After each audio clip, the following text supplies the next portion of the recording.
안녕하세요. 남편 그늘 없이 아들을 홀로 키우며 힘든 인생을 살아온 60대 여성입니다. 남편과 아이를 낳고 가족의 행복을 꿈꾸며 살았던 세월은 고작 4년이었어요. 남편은 뭐가 그리도 급했는지 4살 된 아들과 저를 두고 하늘로 가버렸습니다. 참 좋은 사람이었죠. 없는 형편이었지만 늘 가족들을 먹여 살리겠노라 고생하다 과로사로 허무하게 가버렸죠.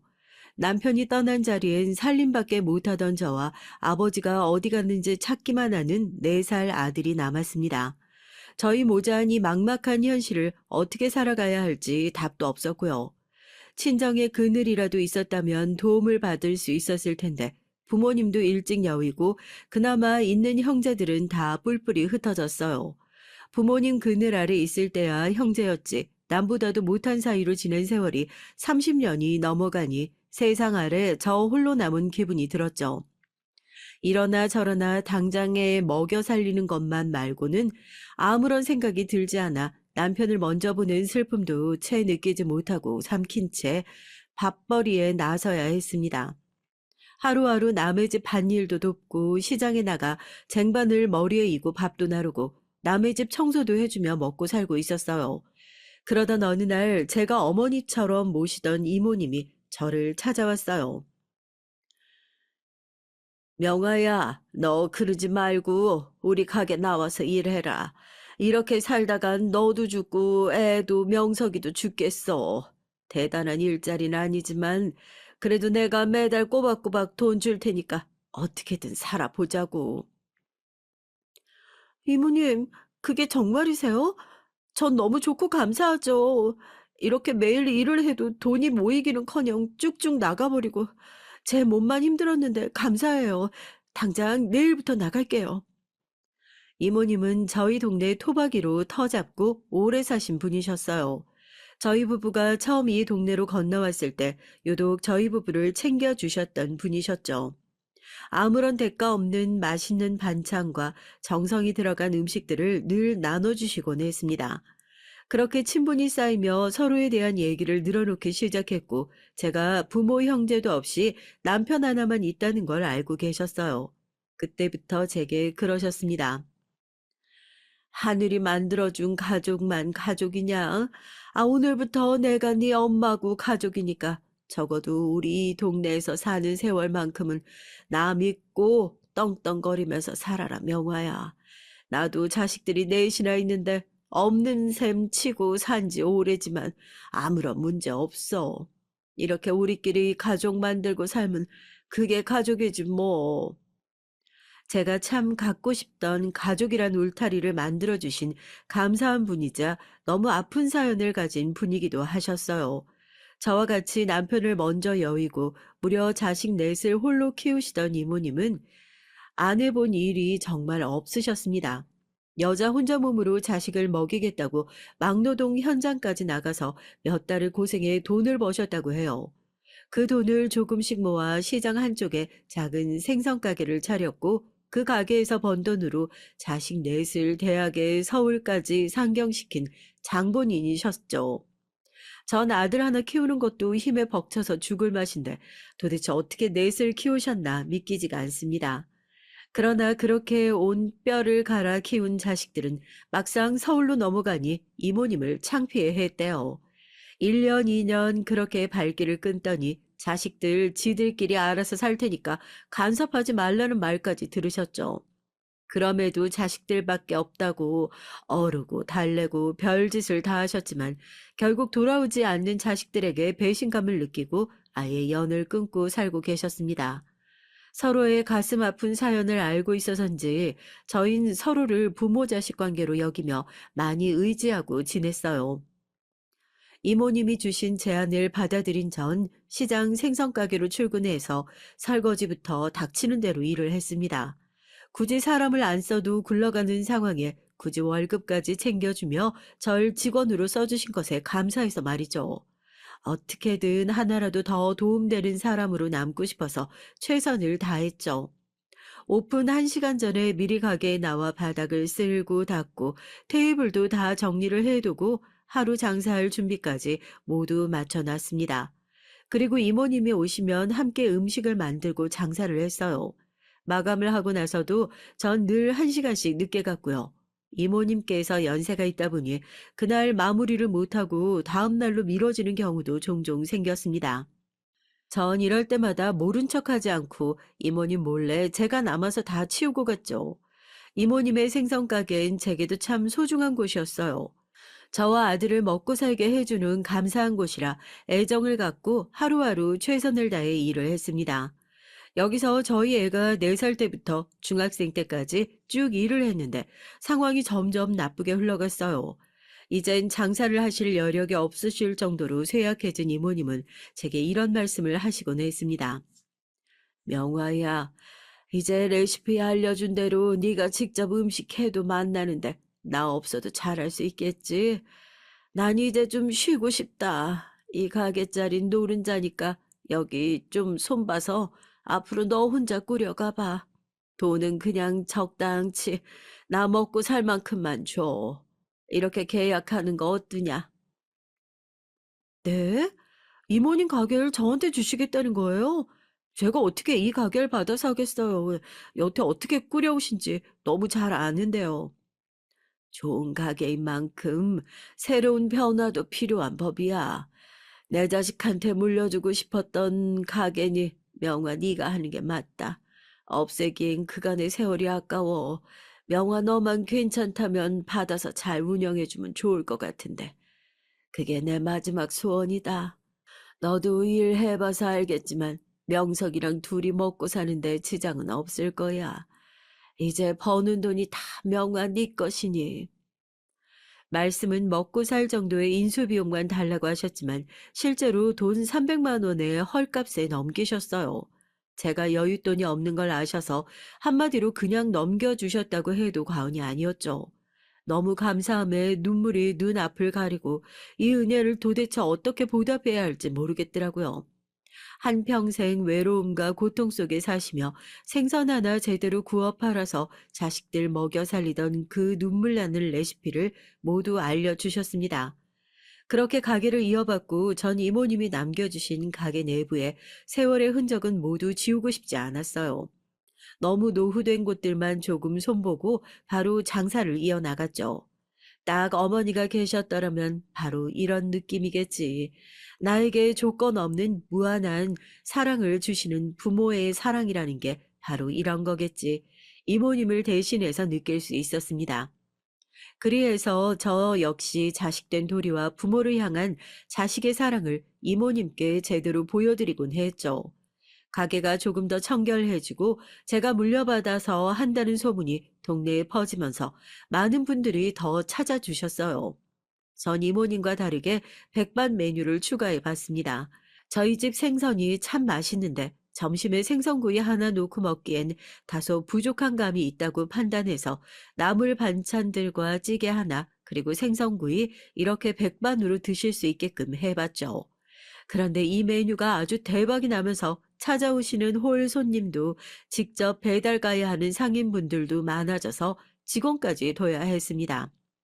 한 푼이 아쉬운 상황이라 인건비를 쓰기 싫어 혼자 몸으로 아등바등 해봤지만 도저히 감당할 수가 없어서 직원을 뒀죠.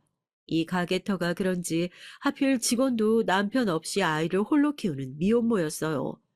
제게 여동생이 있다면 딱 이렇겠지 싶기도 하고 이모님께서 제게 이유 없이 주셨던 그 사랑을 이 직원에게 줬습니다. 이모님도 그러셨거든요. 하필 또 들어와도 남편 없이 애를 키우는 직원이 들어왔어? 윗물이 맑아야 아랫물도 맑은 법인데 내 꼴이 그러니 들어오는 너희들 사정도 딱했나 싶네. 아무쪼록 둘이 한만 잘 맞고 그러면 딱이지 뭐. 내가 세상 뜨고 나면 허할까봐 걱정 많이 했는데 둘이 친자매처럼 잘 지내면 좋겠네. 명화 너 바쁜 일 있을 때 그 친구가 대신해 줄 수도 있으니까 잘 지내봐. 이모님이 너무 좋으신 분인 것처럼 좋은 사람이 들어왔다고 생각해요. 남편 없이 애 좀 키우면 어때요? 이렇게 인생 멋지게 살고 있는데. 안 그래요, 이모님? 그리고 요즘 자꾸 나쁜 말 하시는데 이모님이 가시길 어딜 가세요? 제가 효도 꽉꽉 채워서 할 때까지 어디 못 가세요. 사람 누구나 죽음 앞에 장사 없다. 내 나이가 벌써 이렇게 가득 찼는데 나도 이제 오늘 내일 하지. 명아 너도 생선 장사 너무 오래 하지 말어. 씻어도 씻어도 이 온몸에 배인 생선 비린내 어찌할 바가 없네. 그리고 몸이 이렇게 만신창이로 변하더라. 그러니까 적당히 명석이 다 키워내고 나면 손 털고 편하게 살아. 그래야 너도 사는 거야. 다 좋은데 이모님께서 자꾸만 멀리 가실 때처럼 제 곁을 영원히 떠나실 것처럼 말씀하셔서 그게 아팠어요. 저도 인지는 하고 있었죠. 이모님께서 연세도 있으시고 그간 너무 고생을 많이 하셨기에 언제 어떻게 가셔도 이상하지 않을 정도였죠. 제게 가게를 넘기셨을 때도 많이 힘들어 하시는 게 보였습니다. 그럼에도 불구하고 전 애써 모른 척하며 이 상황을 받아들이지 않으려고 했어요. 아들을 제외하고 제게 유일한 가족인데 이제야 자리를 잡고 먹고 살만해서 뭐든 해드리고 싶은데 보내는 건 원치 않았습니다. 뭐라도 해드리고 싶은데 당장 가게 인수받고 운영하는 것만으로도 정신이 없었어요. 그나마 직원이 너무 잘 따라줘서 한숨은 돌리며 살 수 있었죠. 어떻게든 시간이 될 때면 늘 이모님을 찾아갔습니다. 평소에 가게에선 그렇게 손님들 먹일 음식에 정성을 쏟으시더니 홀로 집에 계시면서 밥에 물 말아 대충 김치 올려 드시곤 했죠. 이걸 알고 난 이후 2일에 한 번씩 꼭 반찬과 찌개를 직접 해서 가져갔어요. 내가 이럴 줄 알았지. 또 물 말아서 김치 올려 드시네. 아, 연세가 지긋한 양반이 영양 보충이라도 잘 하셔야 한다니까요, 이모님. 앞으로 제가 다 만들어 드릴 테니까 챙겨만 드세요. 아, 그건 어렵지 않으시죠? 제 소원이에요, 정말로. 아, 너 먹고 사는 것도 바쁜데 이 늙은이를 뭐하러 챙긴다고 요란이야. 다 늙어서 보충할 영양이 어딨다고 그러냐. 나 챙길 시간에 명석이나 한 번 더 챙기고 그 직원 여자도 챙기고 그렇게 살아. 갈 사람을 뭐 한다고 자꾸 챙겨. 이모님은 손사래를 치시며 챙기지 말라고 하셨지만 제가 할 수 있는 게 고작 이런 거라 어떻게든 최선을 다해 챙겼습니다. 그렇게 이모님께 반찬을 드리러 가던 어느 날 점심, 평소와 달리 주무시고 계신 이모님이 깨실까 조심스레 음식을 냉장고에 넣고 가려는데 뭔가 이상한 겁니다. 낮에 주무시는 일이 없는 양반이시고 귀도 밝으신데 제 인기척을 못 느끼고 내내 주무시는 게 아무래도 이상해서 이모님을 깨웠죠. 아무리 흔들고 또 흔들어도 이모님은 깨어나지 않았어요. 정말 그렇게 하루아침에 제 곁을 떠났습니다. 믿기지가 않아서 한참을 끌어안고 울던 중 이모님 머리맡에 새하얀 편지가 장미꽃 한 송이가 보였어요. 그리고 편지의 주인공은 바로 저였습니다. 명화야, 나다. 네가 이 편지를 읽을 때 많이 울지 않았으면 좋겠는데 이미 울고 있을 것 같아 마음이 쓰리다. 내 인생의 명화 네가 나타나줬을 때부터 지금까지 난 참 많은 걸 얻었고 느끼며 행복하게 살 수 있었다. 너는 늘 내게 해준 게 없다며 죄송하다고 하지만 네 존재만으로도 난 웃으며 살 수 있었어. 뼈 빠지게 생선 비린내 맡아가며 키운 자식들은 애미가 쪽팔리다고 지들 잘났다고 정말 연 끊고 사는 것들인데 명화 너는 그 힘들고 아픈 상황에 뭐가 그리도 좋다고 늘 웃고 사는지 많이 배웠다. 너로 인해 난 사랑을 줄 아는 사람이었고 너 덕분에 자식이 없어졌지만 내 자리를 한 번에 채우는 더 든든한 자식의 사랑을 느낄 수 있었어. 이렇게 편지를 머리맡에 두고 자는 게 벌써 2주가 넘어가는데 곧 갈 것 같으면서도 이 명줄이 긴 건지 자꾸 아침에 눈을 뜨는구나. 나 떠나고 나면 명화 네가 너무 힘들어할 것 같아서 마음이 쓰려 이렇게 편지라도 남겨봤다. 명화야, 내가 늘 했던 말 기억하지? 산 사람은 살아야 한다. 나와의 시간들은 가슴에 묻어두고 이젠 네 인생을 살아보면 좋겠어. 나는 다 늙은 옛사람이라 내 인생이 뭔지도 몰랐지만 너한테 가게 넘기고 홀로 보낸 한 달이라는 시간 동안 다 하고 싶은 거 다 해봤다. 그러니 명아 넌 가게 오래 하지 말고 좋은 사람 만나서 시집도 가고 명석이 잘 키우면서 그렇게 살아. 한 번도 말하지 못했지만 내 사랑하는 명아야, 내 딸로 와줘 너무 감사했고 하늘에서도 우리 딸과 내 하나뿐인 손자 명석이의 행복만을 빌 것이다. 울지 말고 눈물 닦고 살아. 이모님의 편지를 보고 가슴이 터질 것 같아 숨이 잘 쉬어지지 않았어요. 너무 아팠지만 더 아픈 건 그래도 이모님이 돌아가셨으니 자식들이 올 줄 알았거든요. 자식들이 오면 저를 잘 소개하고 오해 없도록 해야겠다는 생각까지 모두 했지만 자식들은 끝내 오지 않았습니다. 참 뭐가 그리도 잘난 자식들이길래 부모의 효도 모르고 저렇게 이기적으로 사는지 천벌을 받기를 바랬죠. 그래도 저희 이모님 그간 참 잘 살아오신 덕에 온 동네 사람들이 하루 장사를 쉬고 이모님 집에 모여 고인의 명복도 빌고 잔치를 열었습니다. 이모님이 가셨다는 충격과 슬픔에 많은 눈물을 보이기도 했지만 저희들의 저녁은 이모님을 모시고 함께하는 마지막 잔치라 여기며 최대한 더 많이 웃고 행복하게 그렇게 보내드렸어요. 자식들은 없었지만 결코 외롭게 가시지 않았다는 것에 전 마음을 한시름 놓았죠. 이모님이 가신 후 마음이 많이 좋지 않았지만 또 하루하루 살아가야 했어요. 이모님의 빈자리는 생각보다 더 크게 느껴져서 일을 하다가도 밥을 먹다가도 문득 떠올리면 눈물이 눈앞을 가렸지만 그래도 견뎌냈습니다. 저희 집 한쪽에 이모님 공간을 만들어두고 영정사진을 보며 대화를 하기도 했죠. 이모님, 그렇게 서둘러 가신 그곳은 평온하신 거죠? 거기선 일 안 하시고 마지막 한 달처럼 하고 싶은 거 하시면서 계시는 거죠? 그런 거 아니면 저 당장 따라갈 거예요. 그냥 숨 쉬듯 생각이 나서 미칠 것 같은데 제가 이러면 이모님이 멀리 못 가실 것 같아서 그럴 때마다 좋았지 하면서 추억으로 회상하려고요. 이모님을 추억으로 두고 사는 게 아프지만 야속하게도 명석이 키우는 것만으로도 벅차요. 조금 이모님을 떠올리지 못하고 살아도 저 이해해 주실 거죠? 처음에야 매일매일 아프고 떠올랐지만 인간은 적응의 동물이라고 시간이 흐르니 저 사는 것에 치여서 이모님을 못 떠올리는 날들이 많아졌어요. 가게 직원에게 마음을 두고 싶기도 했지만 곧 동네를 떠날 거라는 말을 하기에 마음을 더 주지 않으려 노력했습니다. 이모님과 저 같은 사이가 어디 쉬울까요?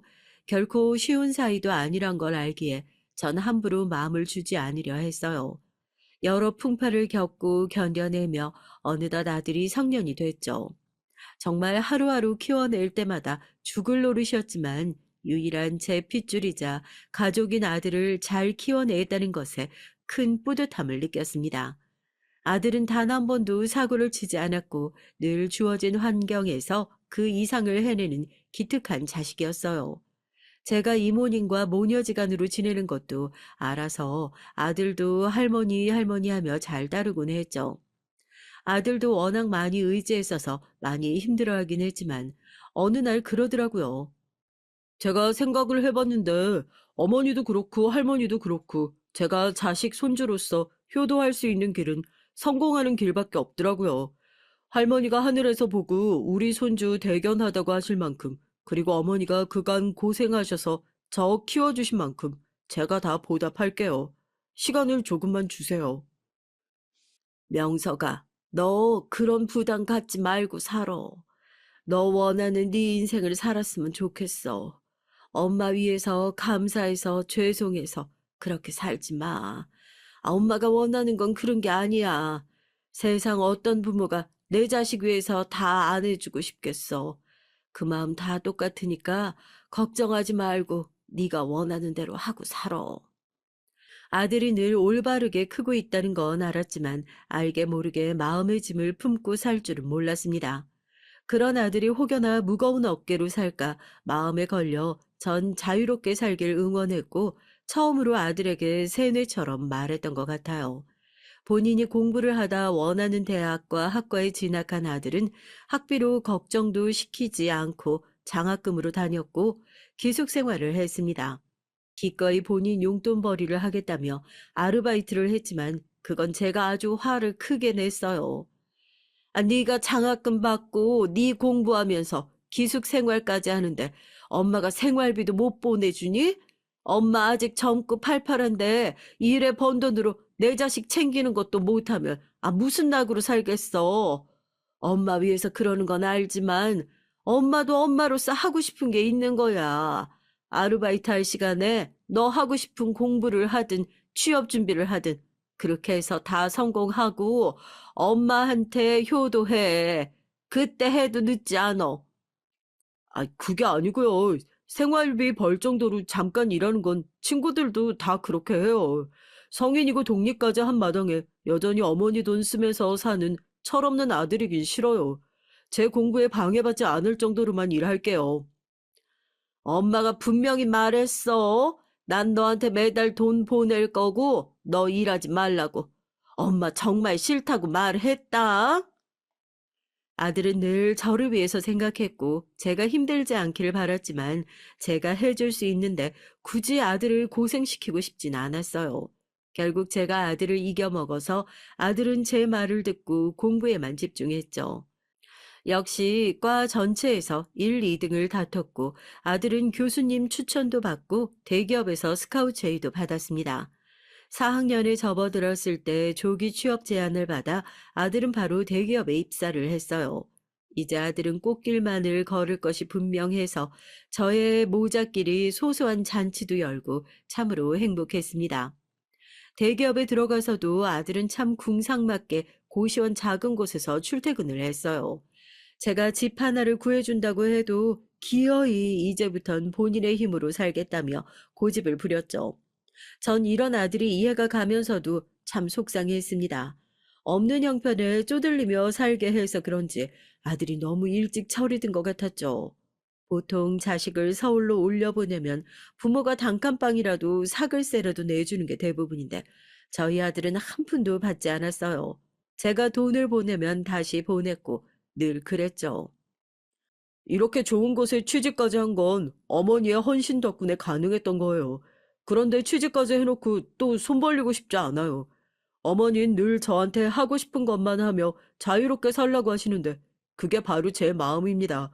저야말로 어머니가 하고 싶은 거 하시며 자유롭게 이제라도 어머니 인생 사셨으면 해요. 그게 단돈 얼마라도 저 말고 어머니한테 쓰셨으면 좋겠고요. 제가 살다가 정 힘들 때 그때 손 벌릴게요, 어머니. 도대체 어떤 부모가 자식 두고 자기 혼자 잘 먹고 잘 사느냔 말이야. 아무것도 아니고 연고도 없이 그 낯선 서울 땅에서 살 집 하나 없이 어떻게 살겠다고 고집이야. 애미가 너한테 뭐 대단한 집을 해준다고 하든 너 살 방 한 칸 마련해 준다는 건데 그것도 싫다고 하면 애미가 발 뻗고 잘 수 있겠어? 고집 부릴 걸 부려야지 이놈아. 아들과 언쟁이 벌어졌지만 끝까지 받지 않고 정말 고시원으로 들어가 버렸어요. 단 한 번도 사고 친 적 없던 아들이 왜 다 커서 이렇게 마음을 불편하게 하는지 속상했습니다. 여유 있는 모습을 보이며 키웠으면 이런 것도 받을 때 받을 줄 아는 사람으로 성장했을 텐데 미안했죠. 참 자식 앞에서는 왜 늘 죄인이 되는 건지 못난 부모 만나 너무 반듯하게 큰 아들에게 죄스러웠어요. 그렇게 아들은 하나부터 열까지 본인의 힘으로 서울살이를 시작했습니다. 입사하고 4개월쯤 될 무렵 아들은 드디어 서울 옥탑방 하나를 구했다며 제게 말을 해줬어요. 어머니, 다음에 서울 꼭 오세요. 제가 사는 집 보여드릴게요. 여기 옥탑이라서 서울 전경이 한눈에 다 보이고 옥상에 평상이 하나 있어서 여기서 밥도 먹고 그래요. 동료들이랑 친구들도 집에 놀러 오면 여기서 술 한 잔씩 하는데 참 야경이 좋아서 어머니도 보여드리고 싶네요. 이제 집도 구했고 살림살이도 채워나가고 있으니까 걱정 마세요. 아이고, 옥탑이면 겨울에 춥고, 여름에 더울 텐데, 괜찮겠어? 그래도 그 무너져가는 고시원에서 나와서 정말 다행이긴 하네. 다음에 서울 갈 일 있으면 애미가 꼭 들릴 테니까 밥 잘 챙겨 먹고, 반찬 보내는 거 바빠서 먹을 시간 없으면 그냥 다 비벼서 고추장 넣고, 참기름 넣고 먹어. 그럼 또 맛있다. 아들과 떨어져 사는 게 처음엔 상상할 수 없었지만 그렇게 몇 년을 지내다 보니 또 없는 삶에 익숙해지더라고요. 그나마 오래도록 한 동네에서 터잡고 살았던 덕분에 마을 사람들과 돈독해서 외롭진 않았어요. 그리고 늘 아들이 지내고 있다는 좋은 소식을 전해 들을 수 있어서 마음이 편했죠. 처음 고시원에서 시작해 옥탑으로 이사한 아들은 10년간 야무지게 일을 하고 돈을 저축해서 투룸 아파트 하나를 마련했습니다. 제 아들이지만 정말 대단하다는 생각을 했죠. 부모 도움 일절 받지 않고 젊은 나이에 서울 땅에 아파트를 마련하는 건 쉽지 않았거든요. 딱 이제 장가만 보내면 정말 제 자식 숙제는 모두 끝났다고 생각하며 조용히 기다렸어요. 새로 산 아파트에 가구도 가전도 알맞게 채워넣은 아들은 어느 날 갑자기 연락도 없이 내려왔더라고요. 한참 장사를 하고 마무리를 할 시간에 아들이 보이길래 얼마나 놀랐는지 모릅니다. 그런데 아들 옆엔 고운 아가씨 한 명이 서 있었어요. 대충 우리 아들이 장가를 가겠다고 허락받으러 왔구나 짐작을 하며 집으로 향했죠. 아이고, 연락이라도 하고 오지. 장사하고 바로 와서 생선 냄새가 좀 날 텐데. 아가씨 미안해요. 내가 오늘 명석이가 오는 줄도 모르고 내내 장사하느라 제대로 씻지도 못하고 이렇게 인사를 하네. 아니에요. 어머님 전 괜찮습니다. 편하게 대해주시면 감사하겠습니다. 어머니, 제가 사랑하는 사람이에요. 이 사람과 평생 함께하고 싶어서 어머니께 인사도 드릴 겸 허락 구할 겸 왔습니다. 그간 바쁘다는 핑계로 자주 못 왔는데 일도 일이지만 이 사람과 연애하느라 그러기도 했어요. 봐주실 거죠? 내가 봐줄 게 뭐가 있고 허락할 게 뭐가 있어. 두 사람이 좋다면 그만이다. 마음 잡은 거 얼른 서둘러서 날짜 잡고 준비하자. 전 너무나 기뻤습니다. 아들과 저희 둘밖에 없는 가족 말고 아들에게도 든든한 가족의 울타리가 생기길 바랐거든요. 그런데 이렇게 현명하고 고운 색시가 아들의 곁에서 함께한다면 그보다 더 행복하고 좋은 일은 없을 듯 했거든요.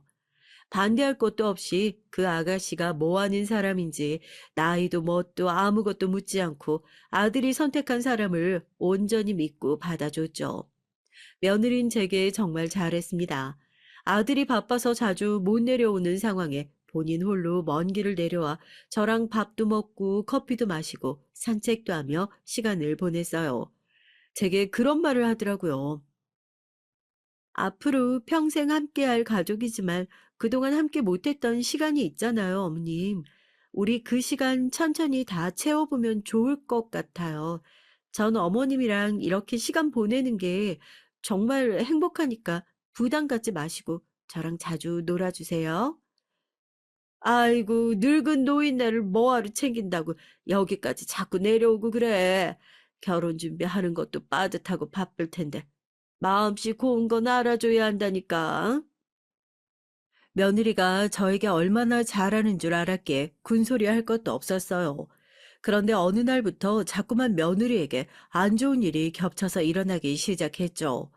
늘 밝게 웃고 기운 넘치던 며느리가 하루는 죽상이 돼서 힘도 없고 밥도 제대로 먹지 못하는 모습을 보였어요.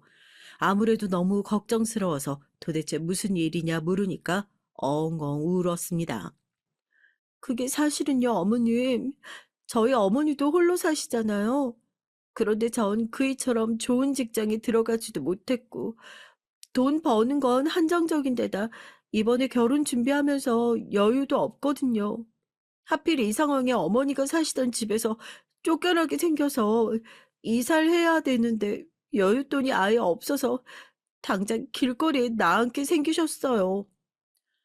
뭐야? 아예 안 싸던 게 그런 일이 있었어? 아유, 우리가 이제 한 가족인데 뭘 그렇게 어렵게 얘기를 해. 내가 도와줄 테니까 당장 이사할지 구해라. 그게 뭐 어려운 일이라고 이렇게 눈물까지 보이고 그래. 정말요?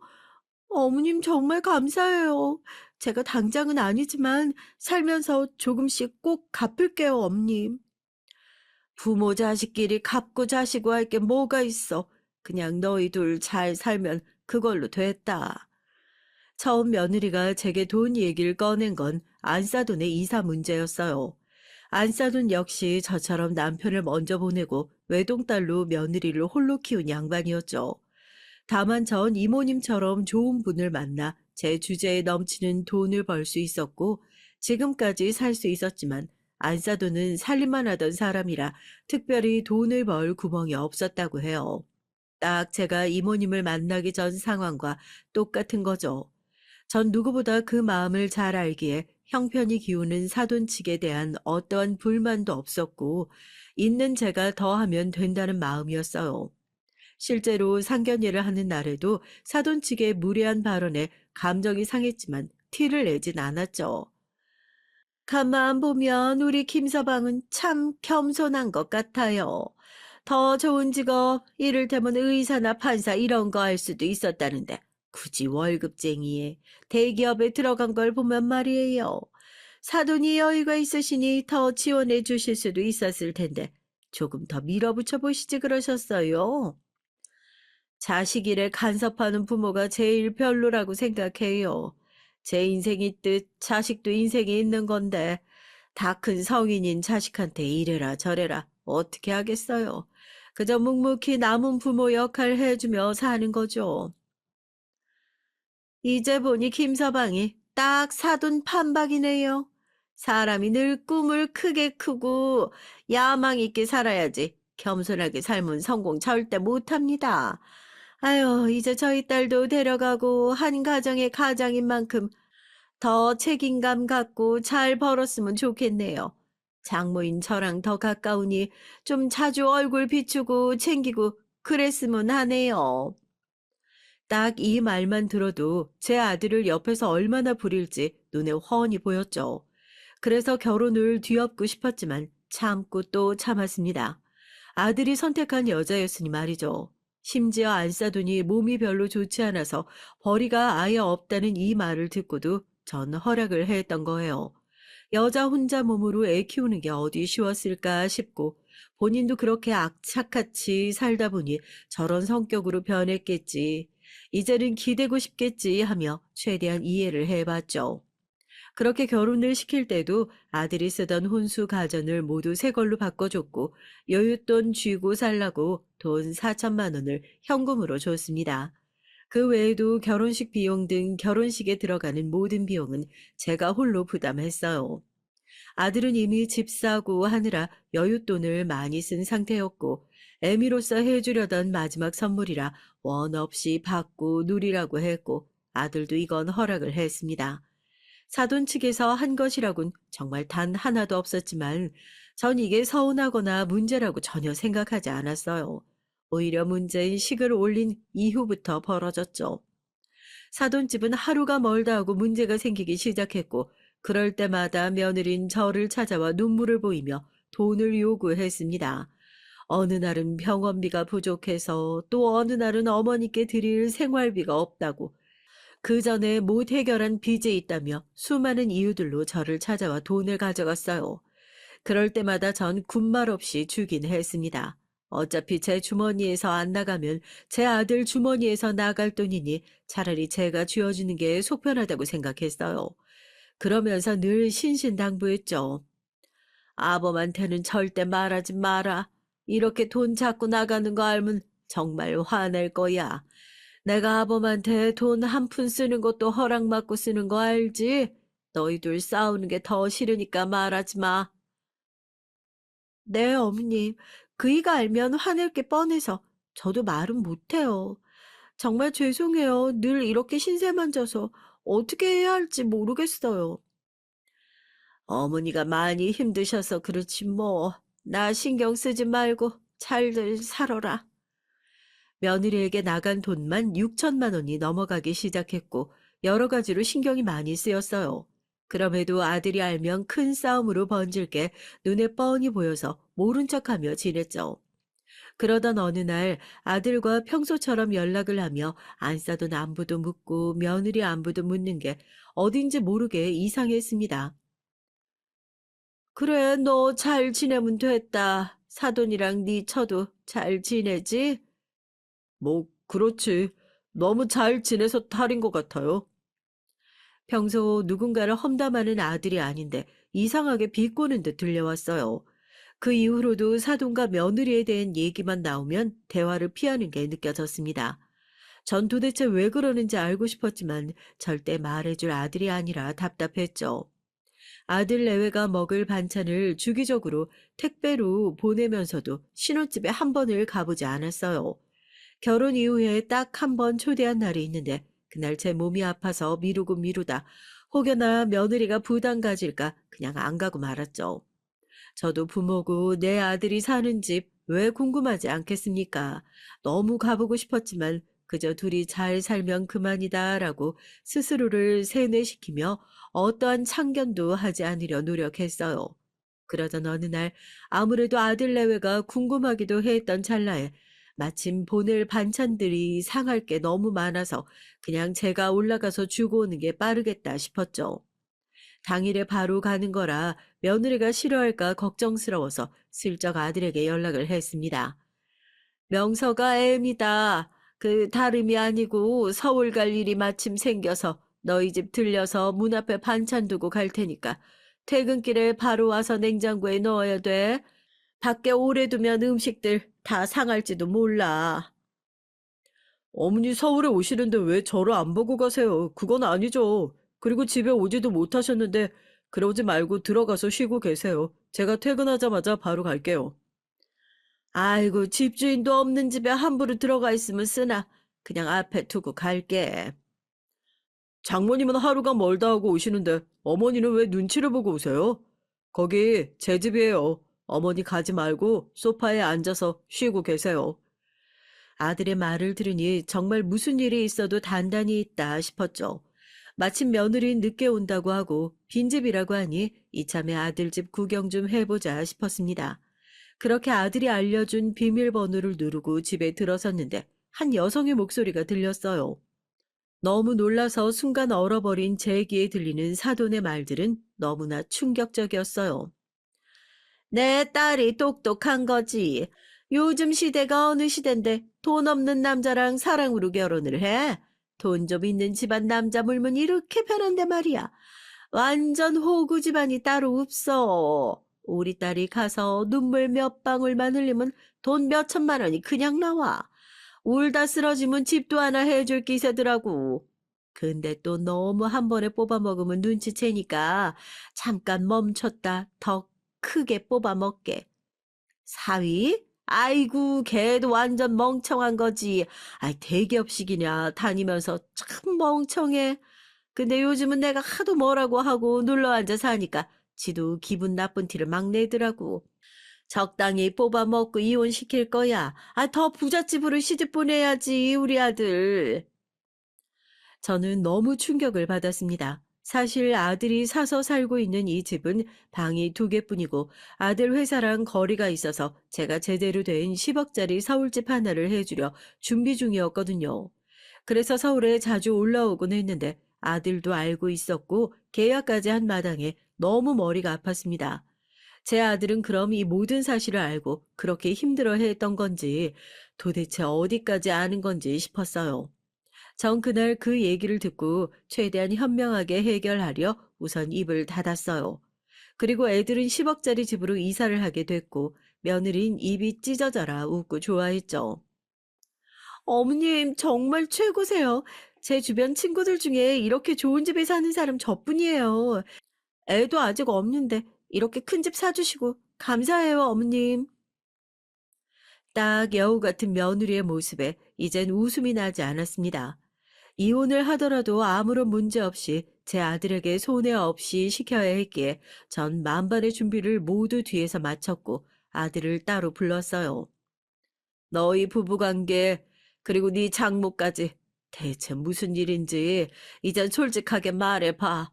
엄마가 할 수 있는 건 모든 걸 다 준비해 뒀으니 사실을 말해줘.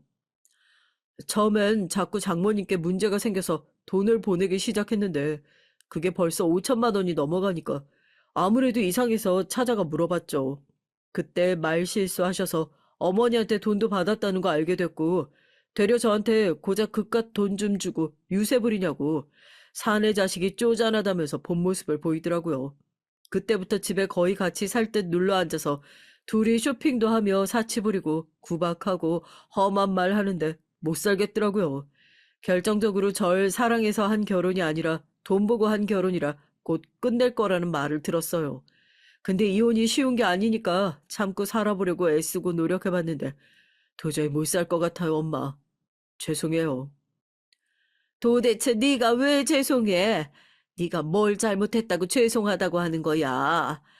엄마가 그 말 듣고 얼마나 가슴이 찢어질 듯 아팠는 줄 알아? 그런 일이 있으면 속 시원히 말하고 뻥 차버리고 네 인생 다시 시작하면 그만이지. 아, 네가 뭐가 부족해서 그런 숨을 견뎌내며 사냐고 도대체. 왜? 엄마가 늘 그랬지. 네가 우선이어야 한다고. 엄마 생각 좀 그만하라고 했잖아. 이제 엄마가 나설 거니까 넌 딱 보고 있어. 전 이 모든 것을 참을 수 없었고 제 자식이 당한 것 그 이상으로 돌려주고 싶었어요. 여자 혼자 가게 장사하면서 거친 거래처 사람들도 많이 만나고 다쳐도 받기에 저는 늘 모든 대화를 녹음하는 습관이 있었습니다.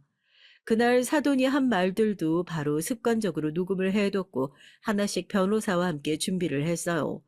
사돈과 며느리가 몰랐던 것 중 하나가 제가 시장에 허름한 그 생선가게 하나만 하는 게 아니라 그 레시피를 전수해 총 전 지역에 12곳에 분점을 냈습니다.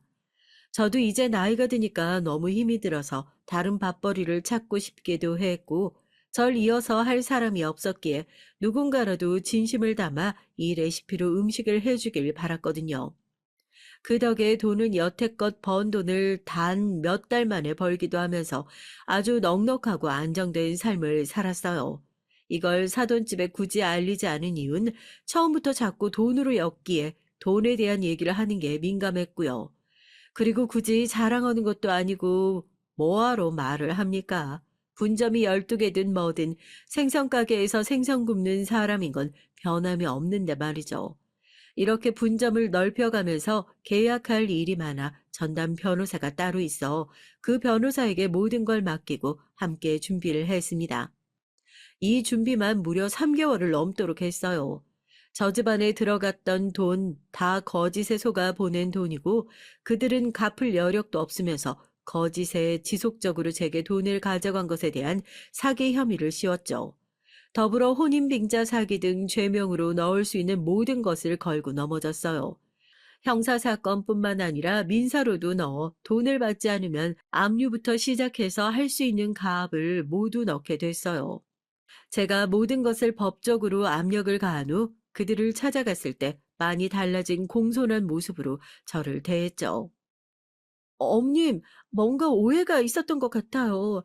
제가 아범이랑 어떻게 헤어지고 사귀며 혼인빙자 사기 뭐 다 이게 뭔지도 모르겠어요. 아범이랑 제가 얼마나 애틋하고 서로 사랑하는 줄 아시잖아요. 물론 그간 저희 어머니 때문에 돈이 많이 오고 간 건 사실이지만 제가 꼭 갚겠다고 말씀드렸는데 갑자기 왜 이러세요? 네 엄마 녹음 들어보니 이제 말이 좀 달라지니? 네 엄마가 직접 입으로 내 아들한테 했던 말이기도 해. 그리고 너 말은 똑바로 해라. 돈이 언제 오고 갔니? 내가 보내기만 했지. 온 건 1원 한 푼도 없는데. 다 필요 없고 내 아들 애초에 있던 집구석에 장가 보내고 싶은 마음 하나도 없었다. 아무리 형편이 어려워도 인성 하나 좋으면 그만이지 싶어 보낸 거고 내 자식이 좋다니 보낸 거다. 그런데 형편만큼이나 인성이 바닥인 이딴 집구석 사위로 내 아들 살게 할 생각 없으니 당장 떨어져. 물론 날아온 문서들 봐서 알겠지만 이제부터 하나씩 잘 해결하길 바란다. 참, 당장 네 엄마 집부터 내일 사람들 가서 짐 비울 거니까 있을지 모르는 귀중품 미리 오늘 챙겨라. 내일이면 맨발로 쫓겨난다. 그렇게 아들 내외를 찢어뜨렸고 죽어도 이혼을 못한다며 매달리고 난리를 치는 며느리를 겨우 떨어뜨렸어요. 변호사와 함께 하나씩 증거를 만들며 준비한 덕인지 다행히 제 아들은 다치는 것 없이 며느리가 유책 배우자로 인정되어 모두 해결할 수 있었죠. 제가 돈을 줘서 살고 있던 사돈집도 바로 뺐고 쫓겨냈고 제가 사준 10억 집에서 며느리도 바로 다음날 같이 쫓아냈어요. 아들 돈으로 먹고 살던 며느리기에 한 푼도 없이 쫓겨나니 둘은 길바닥에 나앉는 신세가 됐죠. 제 아들 역시 그들을 거들떠보지도 않았습니다. 그간 해준 것들이 아깝진 않아요. 하나도 빠짐없이 돌려받을 테니 말이죠. 그게 돈으로 못 준다면 전 감옥을 보내서라도 죗값 치르게 할 거거든요. 그리고 늘 나보다 내가 사랑하는 사람을 더 챙겨야 한다는 강박에 갇혀 지냈는데 덕분에 내가 우선이라는 걸 명확하게 깨우치게 됐어요. 그간 저와 저희 어머니를 무시한 대가가 얼마나 큰지를 뼈저리게 느끼며 하루하루 고통 속에 사세요. 그렇게 아들과 그 지독한 집안의 모든 것을 끊어냈습니다. 하나 둘 죄명이 쌓이고 그들은 돈 한 푼 변제할 수 있는 여력이 없다는 것이 인정되면서 큰 죄값을 치르게 됐어요. 너무나 속이 시원했죠. 그깟 돈이야 제가 다시 벌면 그만이기에 적어도 저들이 가장 싫어하고 고통스러워하는 그곳에서 죄값을 치르길 바랐습니다. 저들과의 악연을 완벽히 끝내고 제가 가장 걱정한 건 바로 아들이었어요. 아무리 벌을 줬다고 한들 아들이 받았을 상처가 제 눈엔 선명하게 보였거든요. 그런데 다행인 건 아들은 너무나 씩씩하게 살아내고 있었습니다. 아직 참 젊고 바른 제 아들이 혹여나 다른 짝을 만나서 재혼할 수 있지 않을까 살짝 기대를 해보기도 해봤는데요. 이 발언 자체가 아들에게 부담으로 다가올까 아무런 말을 하지 않고 기다렸습니다. 그렇게 살다 전 아들이 사는 근처 서울로 이사를 했어요. 이젠 가게들도 다 맡기고 전 돈 조금씩 받으며 펑펑 놀기로 했죠. 그간 고생을 했으니 나도 이젠 우리 이모님 말씀처럼 내 인생을 서울에서 멋들어지게 살아야겠다 싶었습니다. 또 가족이라고 꼴랑 둘인데 뭐 그리 떨어져 사나 싶어서 제가 다 놓고 올라왔어요. 서울에서 살면서도 아들이 도와줘서 동네 친구들도 사귀고 동년배들이랑 산도 타고 커피도 마시고 꽃구경도 가며 참으로 인생을 재밌게 즐기며 살게 됐죠. 그렇게 2년이 흐르고 아들은 한 아가씨를 집으로 데려왔어요. 이전과 다르게 정말 둘이 서로 좋아 죽고 못 사는 게 보였습니다. 서로를 향한 눈빛이며 손짓 그리고 말투, 행동 하나까지도 진심이 느껴지니까 보는 제가 다 행복했어요. 어머님, 그이 아픈 상처 있는 거 잘 알거든요. 못 지킬 약속 말고 제가 어머님만큼 이 사람 세상에서 가장 아끼고 사랑하며 그렇게 살게요. 대단한 며느리는 아니지만 어머님께도 늘 꾸준히 잘하는 며느리로 살게요. 아유, 난 너희 둘만 행복하면 바랄 게 없다. 이제 나도 제2의 인생 사느라 아주 바쁘니까, 아유, 나 신경 쓰지 말고 너희끼리 살아. 살다 힘들면 언제든지 찾아오고, 난 그거면 만족해. 새 며느린 제 아들이 받았던 상처를 모두 치유해 줄 수 있는 너무나 예쁜 사람이었어요. 조신하고 조근조근한데 은근히 강단이 있어서 오히려 제 아들을 지켜주는 게 귀여우면서도 고마웠죠. 며느리가 참 똑부러지고 현명해서 제 돈을 절대 받지도 않았습니다. 전 이쁜 아들 내외에게 뭐라도 해주고 싶었지만 참 예쁘게도 말을 하더라고요. 이번에 냉장고 하나 바꿀까 싶어서 봤는데, 이참에 너희도 하나 하면 좋겠던데. 어떻게 색깔만 골라봐. 돈을 줘도 영 안 받으니 이렇게라도 해줘야지 뭐. 어머니 그건 절대 안 돼요. 저희 냉장고 아직 멀쩡하기도 하고 어머님한테 돈 안 받아도 저희 충분히 잘 먹고 살 수 있어요. 솔직히 어머님 한평생 홀로 그이 키우느라 정말 고생하셨는데 이렇게 가정까지 꾸린 상황에 자꾸만 손 벌리는 건 아니라고 생각해요. 가끔 저 맛있는 거 사주시고 그러면 너무 좋을 것 같아요. 며느린 제가 그간 힘들게 살았으니 이제라도 행복하길 바란다는 마음으로 손도 벌리지 않고 제가 편하게 살길 바랐죠. 집도 가깝고 명색이 가게 했던 사람인데 오히려 며느리가 맛있는 반찬 해주곤 했습니다. 며느리도 곱게 자라 음식이라곤 해보지도 않았을 텐데 늘 친정 어머니께 연락해서 물어보고 제 아들을 든든히 먹이려 노력을 했죠. 이런 모습을 볼 때마다 한 번에 큰 풍파를 겪었지만 이게 다 이런 복스러운 며느리가 아들과 함께 하려 그랬구나 생각하면 마음이 아프지 않더라고요. 그렇게 저희 아들 내외는 이제 손주 둘도 안겨주고 행복한 나날을 보내고 있어요. 이제 조용하게 하루하루를 보내는 저희에게 최근 사건이 하나 있었어요. 바로 전 며느리랑 전 사돈이 저희 집을 찾아온 겁니다. 도대체 어떻게 알아냈는지 모르겠지만 여길 찾아와서 빌면서 그러더군요. 살려고 아무리 발버둥을 쳐봐도 밑 빠진 독에 물 붓기라 어떻게 할 수가 없네요. 염치 불구하고 이렇게 손 내밀러 찾아왔습니다. 죗값 충분히 치렀고 이제 헛생각도 하지 않고 열심히 살려고 해요. 제발 집 구할 보증금만 빌려주세요. 부탁드리겠습니다. 어머님 정말 죄송했어요. 아니 죄송합니다. 지금도 이렇게 무례하게 일방적으로 찾아와서 너무 죄송해요. 그런데 살 수가 없어요. 하루하루 노숙하는 것도 하루 이틀이지 샤워 한 번을 제대로 못하고 이렇게 거지처럼 전전하면서 일도 할 수가 없어요. 살려면 일을 해야 되고 그러려면 적당한 주거지가 있어야 하는데 그럴 힘도 없어서 부탁드릴게요. 정말 평생 갚겠습니다. 전 이들의 뻔뻔함에 실소가 나왔어요. 한참 그들을 보고 웃어주다 말을 했죠.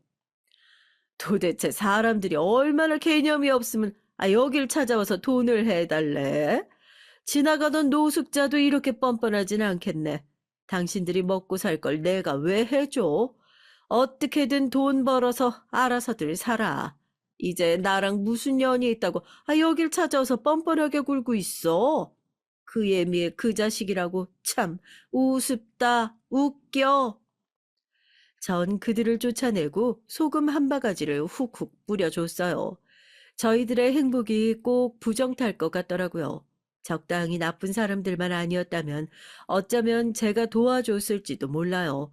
실제로 돈을 여유롭게 벌고 나서 아들과 상의 끝에 부모 없는 보육원 아이들에게 정기 후원을 조금씩 하고 있기도 하니까요. 그 아이들과는 다르지만 누군가를 돕는 것에 거부감은 전혀 없습니다. 그러나 저 사람 같지도 않은 사람들을 도와줄 이유는 단 하나도 없다고 생각했죠.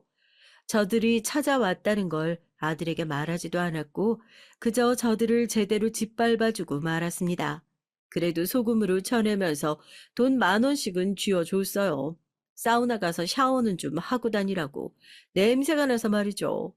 저 말을 빌면서 하면서도 여전히 표독스러운 표정과 심술보가 가득한 얼굴은 감출 수가 없더라고요. 안 씻어서 나는 냄새 말고 사람으로서 해서는 안 될 짓을 하며 덮여버린 악취를 좀 씻어내길 바랐네요. 아무쪼록 저도 남은 생 당차게 살고 있고 아들 내외도 자리 잡고 잘 살고 있어서 제2의 인생은 그야말로 대박이라 생각합니다. 긴 글 읽어주셔서 감사합니다. 안녕하세요. 저는 30대 후반 평범한 직장인이자 아이 엄마입니다. 육아를 하다 쉴 때 다양한 사연들을 들으며 혼자만의 시간을 즐기고 있어요. 그러다 제가 겪은 일도 말씀드리고 싶어서 용기 내서 사연을 적어 보냅니다. 조금 오래된 얘기도 있지만 굵직한 얘기들은 친구들에게 하소연을 하기도 하고 가끔 그땐 그랬었지라고 말하기도 하며 잊을 수가 없더라고요. 전 인생은 가까이서 보면 비극이지만 멀리서 보면 희극이다라는 말을 늘 생각하며 안 좋은 일이 생겨도 긍정적으로 생각하려 해서 그런지 남들보단 스트레스를 받는 편은 아니에요. 또 전 참고 사는 성격이 아니라 그렇게까지 스트레스를 받는 일도 잘 없고요. 하지만 이것도 가족 일이면 다르더라고요.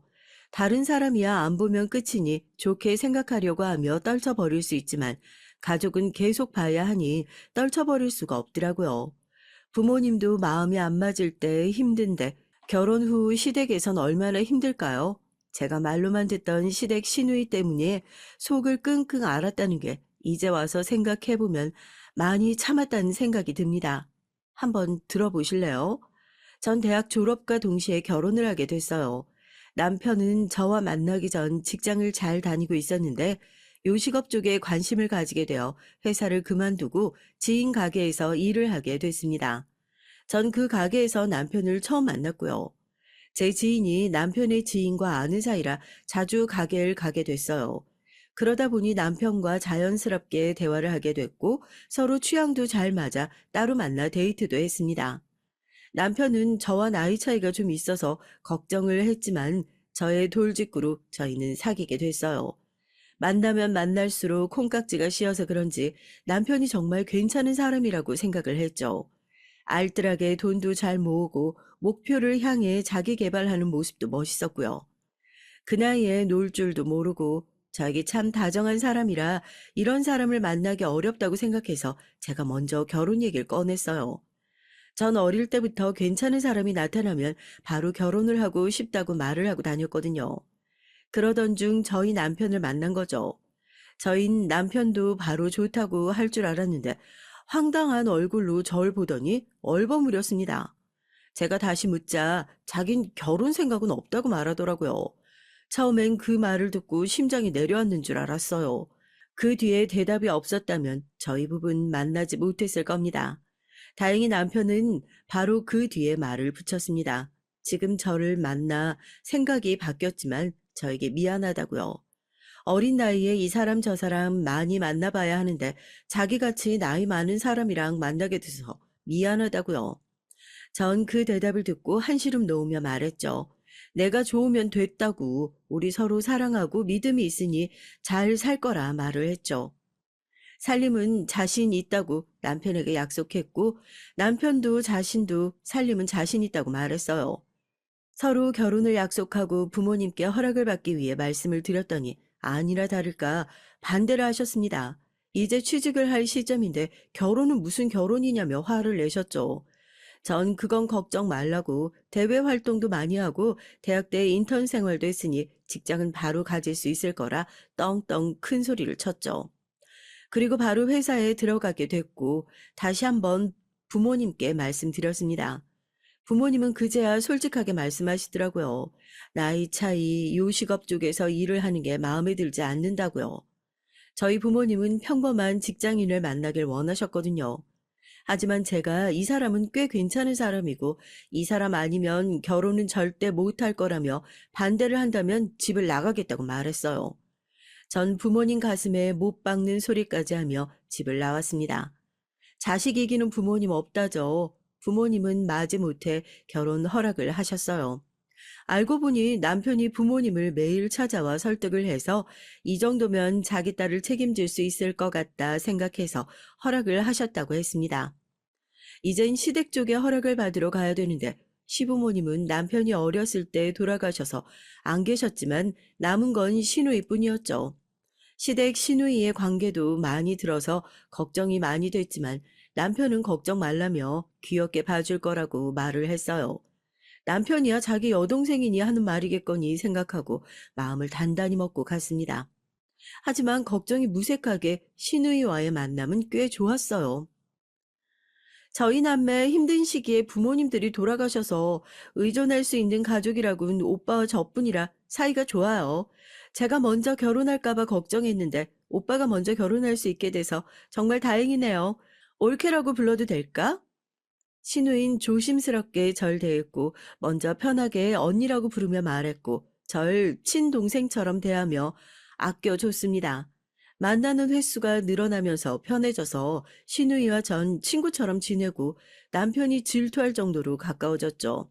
따로 만나 신우이의 힘들었던 얘기, 시부모님 얘기, 저의 얘기를 하며 제 15년 지기 친구보다 더 편하게 느껴질 때가 있었어요. 친하게 지내는 게 좋으면서도 한편으로는 걱정도 됐고요. 사이가 좋은 게 뭐가 걱정이냐 하시겠지만 괜히 밉보이면 친한 만큼 더 미워지기 마련이기에 걱정을 했지만 다행히 결혼 전까진 아무 문제가 없었습니다. 문제는 결혼 후였죠. 올케, 오늘 저녁도 집에서 먹을 거지? 나도 갈게. 아, 네, 언니. 안 그래도 부모님께서 김치랑 과일 보내주셨는데 그것도 들고 가세요. 김치 다 떨어져 가는데 올케한테 부탁할까 고민했는데 이렇게 얘기를 해주네. 고마워. 시누인 저희 집에 자주 놀러 왔어요. 처음엔 가족도 없이 혼자 지내는 게 적적한 것 같아 보여서 자주 불러 함께 저녁 먹는 시간이 많았습니다. 부모님이 해주신 반찬과 김치, 과일들도 나눠줬고요. 하지만 어느 순간부터 받는 게 당연하다고 생각하고 가끔은 왜 자기 건 안 챙겨줬냐고 말을 하기도 하고 부르지도 않았는데 먼저 가서 기다리고 있겠다며 막무가내로 저희 집에 오더라고요. 또 하루는 저희가 쉬고 있는데 갑자기 비밀번호 치는 소리가 들리더라고요. 저희는 놀라 취한 사람이 잘못 눌렀나 싶었는데 신우이였습니다. 신우가 치킨을 사와 같이 먹자고 말을 하더라고요. 저희가 부른 것도 아니고 쉬고 있는데 남의 집 비밀번호를 치고 들어오는 건 아니라고 생각이 들지 않으세요? 일단 치킨을 사온 신우이에게 한 소리 하긴 그래서 참고 치킨을 먹었죠. 그러고는 피곤하다며 신우가 바로 집으로 가는 바람에 한 소리는 못했죠. 어쩔 수 없이 다음날 전화로 신우에게 말을 했습니다. 올케 무슨 일이야? 저녁? 아우, 미안해서 어쩌지. 오늘은 내가 약속이 있어. 아니요. 할 말이 있어서 연락드렸어요. 안 그래도 내가 커피 쿠폰 받았는데 그거 갖고 집으로 갈게. 주말이니까 집에 있지? 언니, 집에 찾아오시는 것 때문에 연락드렸어요. 이렇게 저희 생각에 오시는 건 너무 감사한데요. 저희가 비밀번호를 알려준 이유는 언니가 저희 집 앞에서 기다리시는 게 죄송하고 마음 불편해서 알려드린 거예요. 근데 이렇게 아무도 없는데 오시고 쉬는데 불쑥 찾아오는 거 불편해서요. 죄송한데 이렇게 막무가내로 찾아오시는 건 이제 안 해주셨으면 좋겠어요. 미안. 내가 생각이 짧았네. 예의가 아니었다. 미안해. 다행히 신우는 바로 수긍을 했고 그 다음부턴 저희가 부를 때만 오고 막무가내로 저희 집에 찾아오는 경우는 없었어요. 그리고 반찬 얘기는 안 했었는데 저희 남편이 얘기를 했는지 먼저 가겠다는 말은 안 하더라고요. 그 후에 미안하다며 자그마한 선물도 가져와 사과도 했습니다. 하지만 점점 오는 횟수가 줄어들어 이번 일 때문에 섭섭해하는 건 아닌지 걱정도 되고 괜히 멀어지는 거 아닌가 걱정이 되더라고요. 그래도 남편 가족인데 남편이 저희 부모님께 잘 해주는 것만큼 저도 잘 챙기면 좋겠다고 생각해서 신우와 잘 지내보려고 생각을 했거든요. 또 신우가 늘 달고 사는 말이 외롭다, 남들보다 외로움을 많이 탄다, 정신과를 다녀야 하나 등 외롭다는 얘기들을 많이 했어요. 그래서 걱정이 됐죠. 걱정이 돼서 남편에게 물었더니 웃으며 남자친구가 생겨서 저희 집에 올 시간이 없다고 말을 하더라고요. 차라리 잘 됐다 싶어서 저흰 편하게 신혼생활을 즐겼습니다. 하지만 이 행복은 얼마 가지 못했어요. 회사에서 일을 하고 있는데 신우이에게 계속 전화가 왔습니다. 바쁘고 일을 하고 있는지라 당연히 전화를 받지 못했고요. 잠깐 쉬고 있을 때쯤 남편에게 전화가 왔어요.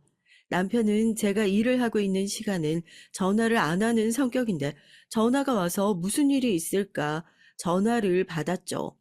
그 내용은 신우가 자기 전화를 안 받는다고 전화 걸어보라고 해서 전화 한번 해봤다고 말하더라고요.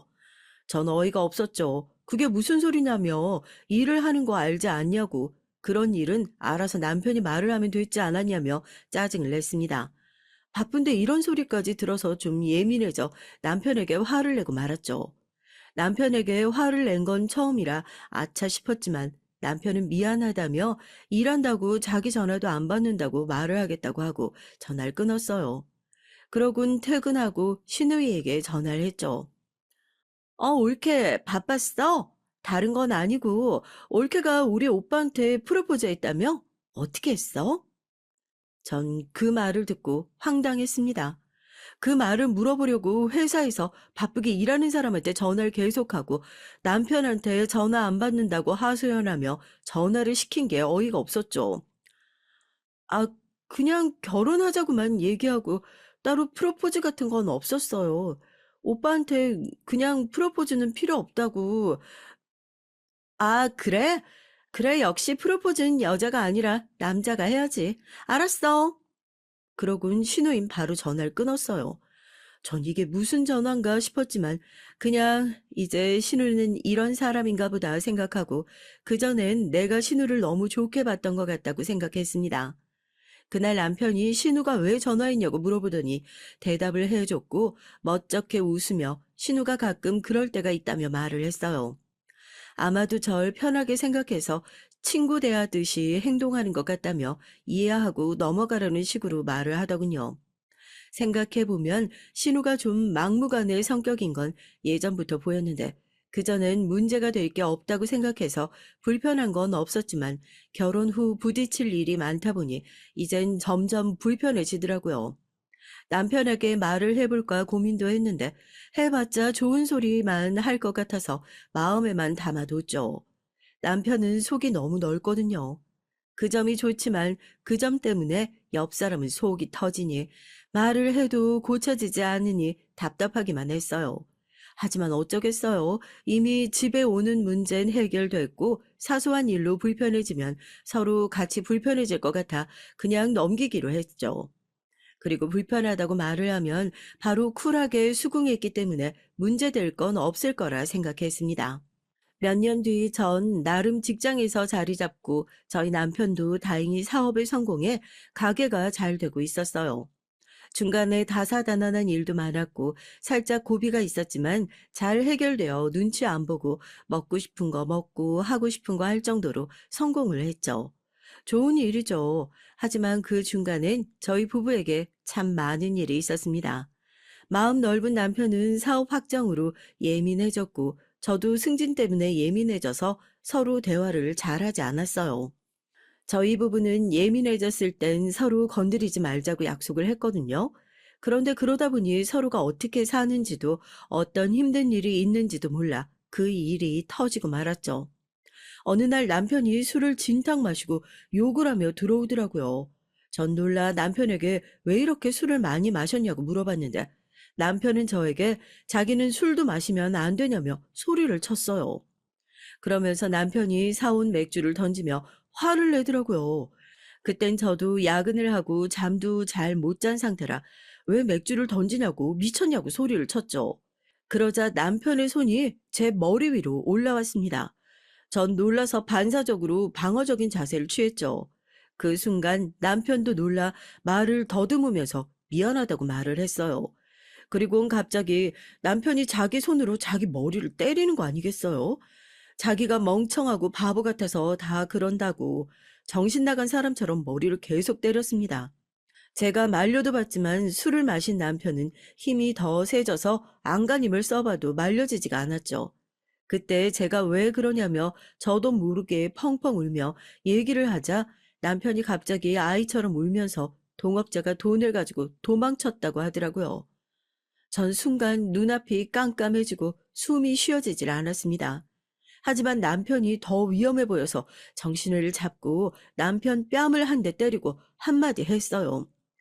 여보, 정신 차려요. 여기서 포기할 거야? 다시 일어설 수 있잖아. 그 말을 끝으로 저희는 아이처럼 펑펑 울며 서로 미안하다고 2시간가량 눈물 젖은 대화를 했습니다. 새로운 마음으로 일을 하겠다는 남편은 전보다 더 잘 됐어요. 그래서 경제적으로 여유가 되어 아이 얘기도 나왔고요.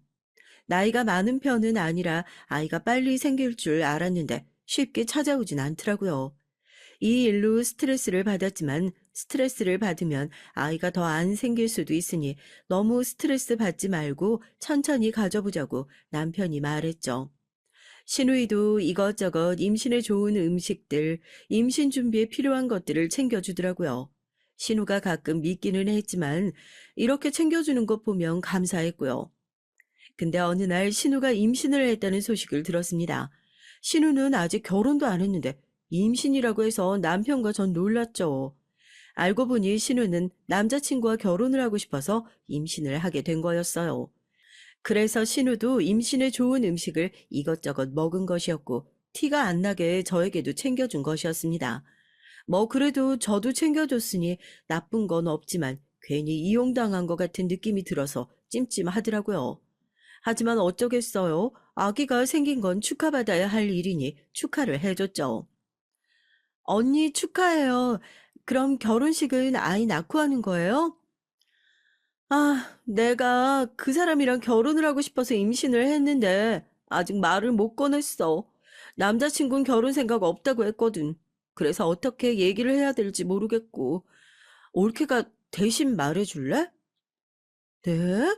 아니, 임신 사실을 제가 말하는 건 아니라고 생각하는데요. 그래도 빨리 말씀드리는 게 좋을 것 같아요. 전 당연히 둘 사이에 아이 얘기나 결혼 얘기가 오갔을 거라 생각했는데 아니었다니 신우의 말을 듣고 당황했죠. 신우가 막무가내인 건 알았지만 임신은 그리 가벼운 문제는 아니니까요. 그래도 제가 봐온 신우이의 남자친구는 책임질 수 있는 사람이라 그리 큰 걱정은 안 했습니다. 신우는 남자친구에게 얘기를 했고 당황했다고는 했지만 결혼 얘기가 오갔고 아이 낳고 결혼식을 올리기로 했고요. 제가 못된 건지 한편으로는 마음이 안 좋더라고요. 저희 부부 열심히 준비도 하고 아이 계획도 세웠는데 아이가 없고 신우는 별 준비 없이 아이를 가졌으니 괜히 마음이 울적해졌습니다. 신우는 배가 점점 불러갔고 시댁 부모님도 안 계셔서 저희가 많이 도왔어요. 그런데 점점 신우가 저에게 요구하는 게 많아져 갔죠. 한날은 배가 너무 아프다며 와줄 수 없냐고 물어보길래 제가 회사라 못 갈 것 같다고 말을 했어요. 저 대신 남편이 아르바이트생에게 일을 맡겨두고 병원을 다녀왔습니다.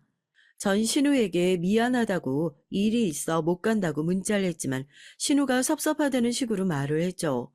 처음엔 저도 미안해서 신우가 먹고 싶은 것들을 챙겨서 보러 갔어요. 근데 이젠 평일에 제가 회사에 있어서 못 가니 주말에 부르는 거 아니겠어요? 뭐 여자 자매가 없어서 절 편하게 친동생으로 생각해서 이 얘기 저에게 하고 싶은가 보죠. 임신을 했으니 외로울 거라 생각은 합니다. 아주버님은 출장이 잦아 같이 있어주진 못했거든요. 저도 같은 여자라 이해하려 했지만 점점 지쳐갔어요. 전 평일날 회사 일에 지치고 주말엔 신우 얘기 들어주느라 지쳐 있었습니다.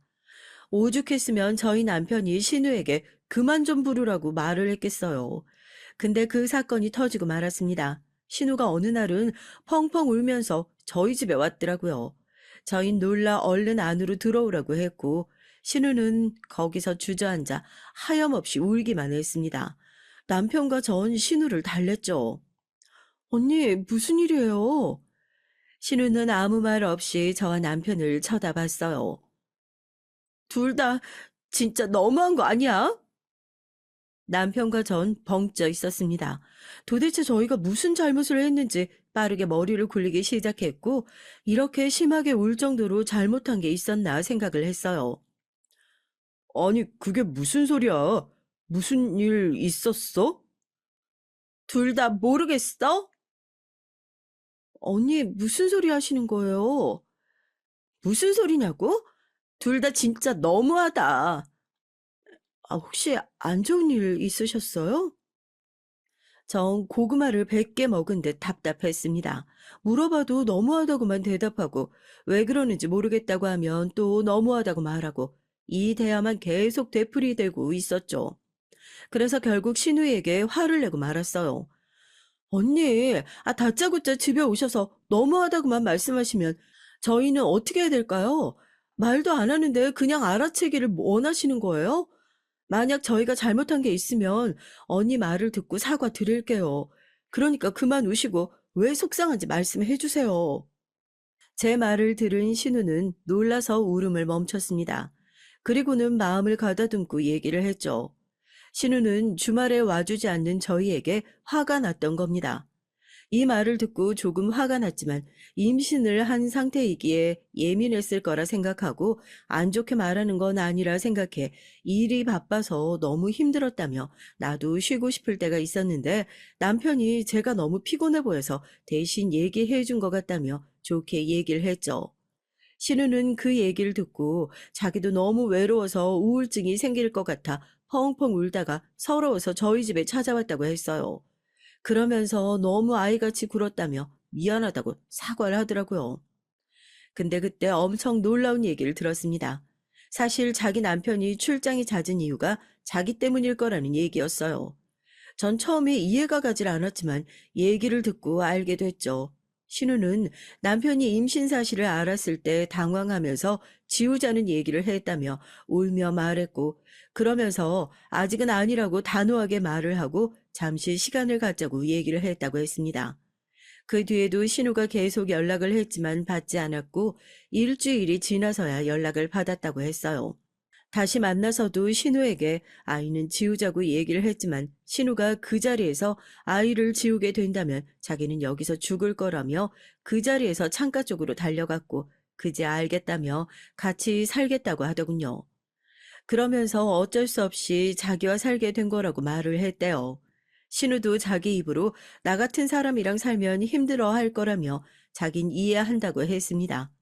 하지만 그 외롭고 지친 게 저희한테 다 푸는 것 같아 하고 싶은 말이 목 끝까지 차올랐지만 말은 하지 않았어요. 그렇게 저와 남편은 그 말을 듣고 한동안 말이 없었습니다. 이제와 아이를 지우라고 할 수도 없고 몇 개월이 지나 배가 부른 사람한테 모진 말을 할 수도 없으니 침묵만이 저희 집을 감싸고 있었죠. 5분 동안은 한 명의 울음소리, 한 명의 한숨, 그리고 한 사람의 손짓의 소리만 들렸습니다. 신우는 잠잠해진 저희를 보고 더는 할 말이 없다며 집으로 갔어요. 전 남편에게 신우가 이런 성격이냐고 물어봤죠. 남편은 한숨을 쉬며 제게 말했습니다. 신우는 늘 사랑을 많이 받는 성격이라 말을 했죠. 그런데 아버지가 아프고 난 뒤부턴 조금씩 집착을 많이 하는 성격으로 변했다고요. 처음엔 남편도 아버지가 자기 동생을 많이 예뻐했는데 편찮으시군 사랑을 못 줘서 그런 것 같다고 말을 했어요. 그런데 어머니도 돌아가시니 더 심해졌고 하물며 다른 사람에게도 집착한다는 소리를 듣게 됐다고 말을 하더군요. 옆에 있던 친구들에게도 힘들면 와달라고 하고 안 오면 왜 안 왔냐고 자기가 힘들다고 울며 얘기하고 심지어 남편 친구들한테도 하소연을 하며 연락을 했다고 했어요. 그제야 남편은 신우의 상태가 보통은 아니라고 생각해서 힘들면 병원이라도 같이 다녀보자고 얘기를 했지만 신우는 되려 내가 무슨 정신병자며 소리를 쳤다고 했습니다. 그러곤 남편이 과거 얘기를 해줬어요. 남편은 어렸을 때 신우 말고 또 다른 여동생이 있었다고 했습니다. 그 동생은 안타깝게도 교통사고로 어린 나이에 일찍 세상을 떠나게 됐고, 그 때문에 신우가 태어났을 땐 공주처럼 오냐오냐 키우셨다고 하더라고요. 집안이 어려운 편도 아니라 신우가 갖고 싶은 거, 하고 싶은 건 다 해주게 했다며 부모님이야 신우에게 무한한 사랑을 줬지만 다른 사람은 아니니 신우가 이렇게 된 게 아닐까 생각을 했다고 했죠. 그러면서 남편이 자책하며 자기도 자기대로 사랑을 줬는데 어떻게 해야 될지 모르겠다며 점점 더 심해지는 것 같다고 하소연을 했어요. 전 이런 속사정까지 있는 줄 모르고 그저 남편이 신우를 많이 감싼다고 생각을 했는데 듣고 보니 남편도 참 속앓이는 많이 했겠구나 생각을 했습니다.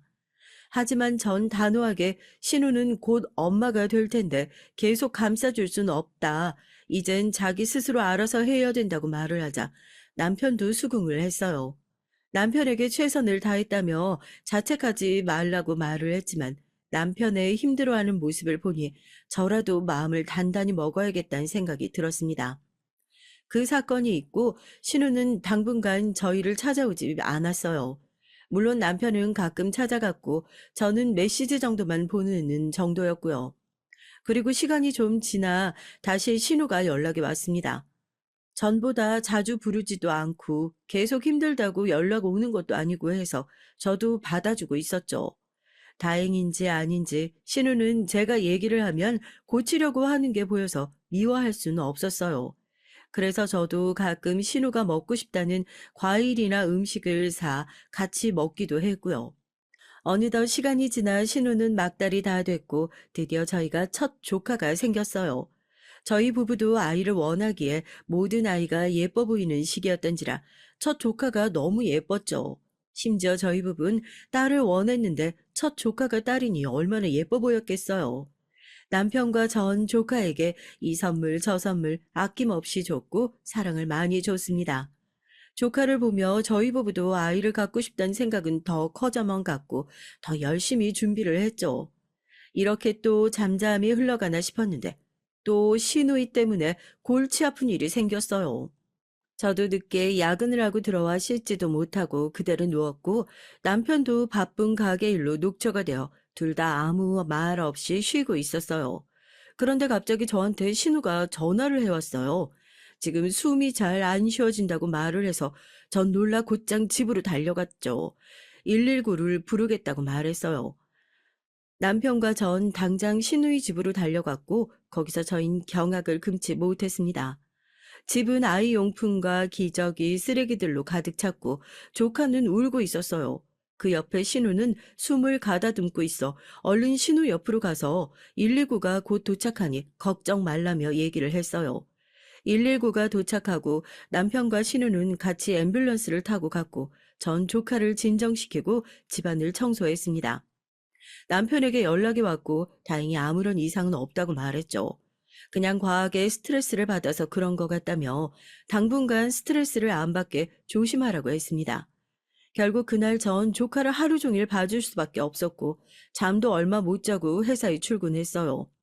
진짜 그날은 너무 힘들어서 결국 반차 쓰고 집에 가서 쉬었죠. 남편이 집에 와서 고생했다며 말을 하자 저도 모르게 울컥했습니다. 육아가 이렇게 힘들다는 건 듣고는 있었지만 하루하고 힘들어하는 제 자신이 한심하기도 하고 이런 상태로 엄마가 될 수 있을까라는 생각에 눈물이 났어요. 저 전화는 해봤어? 안 그래도 동생이 병원에 있을 때 연락이 와서 말을 했는데 놀란 것 같더라. 그래서 이 얘기 저기를 좀 했는데 매제도 힘들어하는 것 같았어. 자기 때문에 출장 자주 가는 거 아니냐고 계속 말을 하는 바람에 힘들어하는 것 같더라고. 신우는 저희에게 한 얘기를 그대로 자기 남편에게 한 겁니다. 하지만 남편 말로는 출장이 잦은 직업이라 어쩔 수 없었고 혼인신고를 한 후 아이를 위해 일을 더 하다 보니 더 출장이 잦아진 거라 말을 했죠. 신우는 아이를 낳기 전 카페에서 일을 했는데 아이를 가지고는 더는 일을 할 수 없을 것 같아 카페를 다른 사람에게 넘기고 쉬고 있어 어쩔 수 없이 외벌이를 할 수밖에 없는 상황이 된 것이었죠. 그리고 그 뒤에 좀 이해할 수 없는 얘기를 들었어요. 신우와 아주버님은 사귈 때부터 결혼 얘기를 했고 아이 얘기도 했다고 했습니다. 물론 그 당시 당장은 아니고 몇 년 뒤에 하자고 얘기가 나왔는데 덜컹 아기가 생겨버린 것이고요. 그러자 이직 준비를 하고 있던 아주버님은 신우의 말을 듣고 당황해서 조금만 시간을 달라고 했고 이직은 하지 않았고 덜컥 아이 아빠가 된다는 생각에 무서워서 연락을 피했다고 했어요.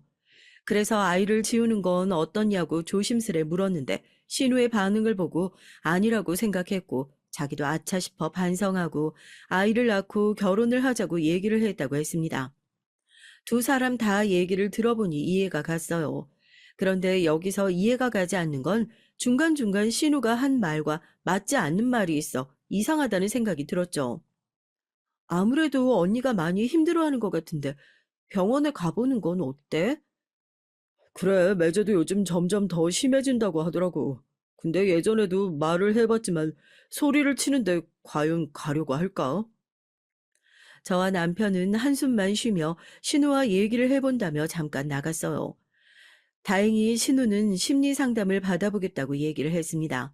근데 거기에 조건이 하나 있었는데 한 달 동안은 저희 부부가 주말에 아기를 봐줄 수 있냐고 물어봐서 남편은 알겠다고 얘기를 했다고 해요. 이건 정말 아닌 것 같지 않아요? 아무리 조카가 예쁘고 자기 동생이 힘들어하지만 신우가 남편이 없는 것도 아니고 일을 하는 것도 아닌데 저희 보고 아이를 봐달라고 하니 저는 화가 났어요. 아니, 왜 우리가 봐줘야 하는 거야? 당연히 조카가 예쁘지만 평일엔 당신도 일하고 나도 일하는데, 그리고 당신은 주말에 가게 바쁘면 도와주러 가야 되잖아. 나도 가끔 도와주러 갈 정도로 바쁠 때가 있는데, 그럼 그땐 어떡할 건데? 내가 다 해야 돼?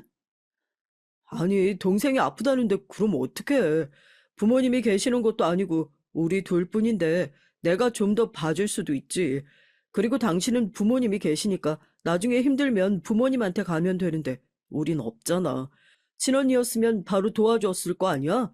그리고 너를 얼마나 예뻐하고 친동생처럼 대했는데 그 정도도 못 해줘?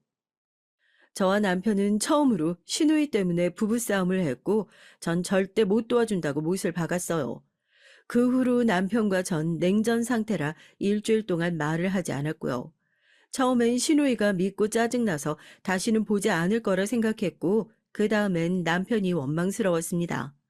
좋게 생각해 보려고 해도 계속 봐야 하는 사람이라 조금만 생각해도 화가 나더라고요. 그 후엔 남편에게 화가 났죠. 아무리 자기 동생이라지만 저와 남편도 아이를 간절히 원했고 얼마 없는 시간 동안 열심히 준비를 해야 되는데 조카나 돌봐주고 있는 게 화가 났죠. 그리고 부모님이 안 계신다는 이유로 시누이를 감싸는 게 제 남편이 되려 시누이를 오냐오냐 키우고 있다는 생각이 들었고 점점 계속 생각하니 사랑스러운 조카마저 미워지려고 해서 다시 정신을 차렸습니다. 아무리 밉다고 하지만 조카마저 미워하지 말자고 다짐을 하고 절대로 저는 봐주지 않을 거라 다짐했죠. 하지만 남편이 가게 일과 육아로 점점 힘들어하는 모습이 보여서 마음이 약해졌어요. 남편을 보면 볼수록 저의 다짐은 무너져 갔습니다. 남편이 저한테 못해주는 것도 아니었고 시누이도 제가 아팠을 때 가게도 접고 절 간호해줬던 일이 있어서 그 기억을 떠올리며 조금만 참아보자라는 생각에 제가 먼저 남편에게 말을 걸었어요.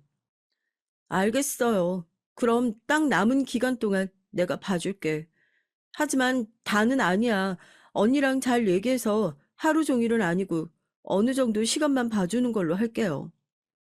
남편은 알았다고 말을 했고 저희는 그렇게 부부싸움이 종결됐죠. 신우와 잘 얘기를 해 저녁까지만 봐주기로 했어요. 전 신우가 그 전까지 뭘 하는지 궁금해서 물어봤죠. 내가 요즘 많이 울적하고 힘드니까 병원에서 친구들 좀 만나고 남편이랑도 얘기를 많이 해보라고 해서 주말에 남편이랑 같이 데이트하지. 그 덕에 한결 마음이 편해지는 것 같아. 내가 항상 고마워 올케.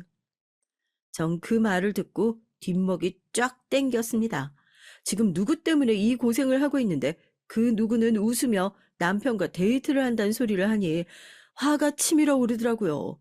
하지만 저희 남편을 생각해서 참았죠. 네, 언니. 저희 남편도 요즘 가게 일 때문에 힘든데 조카 봐주는 게 힘들어서 제가 대신 왔어요. 저도 요즘 야근이 심해 너무 피곤해서 밤까지는 못 봐주는 게 죄송하게 생각해요. 근데 일하느라 너무 피곤하고 몸도 안 좋아서 혹시 조금만 자도 될까요? 너무 힘들어요. 오늘은 언니 아무것도 안 하시는 것 같은데. 차마 화를 낼 수 없어 저도 똑같이 피곤하다며 신우에게 말을 했고 신우는 살짝 당황하는 게 보였지만 저의 피곤한 기색을 보고 오늘은 자기가 아이를 돌보겠다며 집으로 가라고 말을 했어요. 솔직히 이번 주에 야근을 하지도 않았고 피곤하지도 않았어요. 단지 예전과 다른 점은 화장을 안 하고 갔다는 점이었죠. 덕분에 전 일찍 집에 가서 푹 쉬었습니다. 저와 남편은 오랜만에 집에서 쉴 수 있었고 남편이 부부싸움 후 멋쩍었는지 꽃을 주며 사과를 하더라고요. 덕분에 따뜻한 하루를 보낼 수 있었죠. 이런 하루만 있었으면 좋겠지만 결국은 또 돌아오는 그 육아주가 됐고 마지막 주엔 나름 익숙해져서 혼자 육아의 신이 아니냐며 생각을 하며 하루만 더하면 육아에서 벗어날 수 있다는 생각에 신이 났습니다. 또 시누이 부부가 내일은 자기들이 보겠다고 해서 전 정말 행복하지 않을 수가 없었죠. 그런데 이걸 쓰며 느끼는 건데 그 당시 제가 조금 불쌍해 보이네요. 도와주는 게 당연한 건 아닌데 도와줄 땐 최선을 다해 도와주고 마지막 날 하루 쉬어도 된다고 해서 좋아하는 꼴이라니. 지금 생각해보니 안타깝네요. 하여튼 저와 남편은 축하주를 들었습니다. 물론 아이를 준비 중이라 무알콜 샴페인을 터뜨렸고요. 저희 아이를 위해서도 열심히 준비를 했죠. 신우는 저희가 도와준 덕분에 전보다 많이 좋아진 것 같아 그래도 괜히 도와준 건 아니었구나 생각이 들었어요. 그렇게 신우의 고민이 해결됐죠. 그 후로도 신우이 때문에 골머리는 앓는 일이 있었지만 잘 넘어갔고 어느덧 저희는 10년 차 부부가 됐습니다. 저희는 그 누구나 알아주는 인꼬 부부가 됐고 저희 부모님조차 결혼을 정말 잘했다며 기특하다고 말할 정도로 서로를 배려하는 부부가 됐어요. 하지만 저희에겐 큰 고민이 하나 남아 있었죠. 아이요. 한 번 임신을 했지만 유산을 했고 아무리 노력을 해봐도 생기지 않았습니다. 부모님도 몸에 좋은 음식을 싸주시고 저와 남편도 병원을 왔다 갔다 하며 검사를 받아봤지만 아무런 이상이 없었어요. 그전엔 신우를 도와준다고 몸도 지쳐서 아이를 가지지 못했다고는 하지만 그 이후로는 그런 일이 없었는데도 안 생기니 저도 모르게 울적해지더라고요. 그래서 저도 신우에게 전화를 걸었죠. 너무 힘들면 아무에게나 전화하고 싶은 그런 마음 아시잖아요. 그 일 이후로도 이런저런 얘기를 많이 했으니 조금이라도 말을 하면 괜찮아질까 싶기도 하고 몇 개월 전 둘째 조카가 태어나 어떻게 해서 임신을 하게 됐는지 물어보고 싶기도 해서 전화를 했습니다. 언니, 저 요즘 아이가 안 생겨서 힘들어요. 어떻게 하면 아이를 잘 가질까요? 그래? 먹는 건 잘 챙겨 먹는 것 같은데. 난 딱히 노력을 해서 아이가 생긴 건 아니라 잘 모르겠네. 일을 열심히 해서 스트레스 받는 거 아니야? 뭐 문제 있나? 아, 미안. 남편이 부르네. 나중에 통화하자. 전 그 말을 듣고 서러워서 펑펑 울었습니다. 분명히 병원에서 문제가 없다고 했는데 제가 스트레스도 받고 일도 포기하기 싫어서 회사를 다니는 게 문제가 되나 여러 가지 생각들이 많아졌어요. 울적해진 저의 모습을 보곤 남편이 걱정하며 무슨 일이 있었냐고 물어봤고 전 신우와 있었던 일을 말했죠. 남편은 화가 나서 신우에게 전화를 걸었고 안 그래도 아이가 안 생겨서 힘든 애한테 그런 말을 하면 좋겠냐며 처음으로 남편이 신우에게 큰 소리를 쳤습니다. 그 후 신우가 미안했는지 저희 집에 찾아와 말이 심했다며 사과를 했죠. 사과를 받는 일도 지쳐서 알겠다고 하고 신우의 가족과 저녁을 먹고 헤어졌어요. 전 언제까지 신우의 사과를 받아야 할까요? 그냥 사과를 하지 않은 짓을 하면 될 텐데, 안 그런가요? 결국 남편과 전 시험관을 하기로 결심했고, 그 다음날 속이 너무 안 좋아서 병원은 다음에 가기로 했어요. 주말이라 근처 병원은 열지 않아 남편은 약국으로 갔고 남편은 약사에게 혹시 임신이 아니냐는 말을 듣고 한번 검사해 보라고 저에게 말을 했습니다. 전 순간 심장이 빨리 뛰면서 설렘 반 두려움 반으로 검사를 해봤고 결과를 보니 임신이었어요. 전 너무 기뻐서 그 자리에서 소리를 질렀고 남편은 제가 쓰러진 줄 알고 놀라 뛰어오더니 검사를 보고 눈물을 흘리며 고생했다고 안아줬습니다. 하지만 저희 부부는 한 번의 아픈 경험이 있기 때문에 아직은 조심하자고 얘기를 하고서는 친정과 다른 사람들에겐 얘기하지 않았어요. 그렇게 두 달이 조금 지나 전 사람들에게 얘기를 하고 축복을 받았죠. 여기서 또 그냥 지나갈 수 없겠죠. 시누이와의 일이 또 터지고 말았습니다. 몇 개월 전 둘째 조카가 생겼다고 했죠. 신우가 그 조카를 봐달라고 하는 거 아니겠어요? 아니, 제가 회사 일도 하고 임신도 했는데 조카를 봐달라고 하니 어이가 없었어요.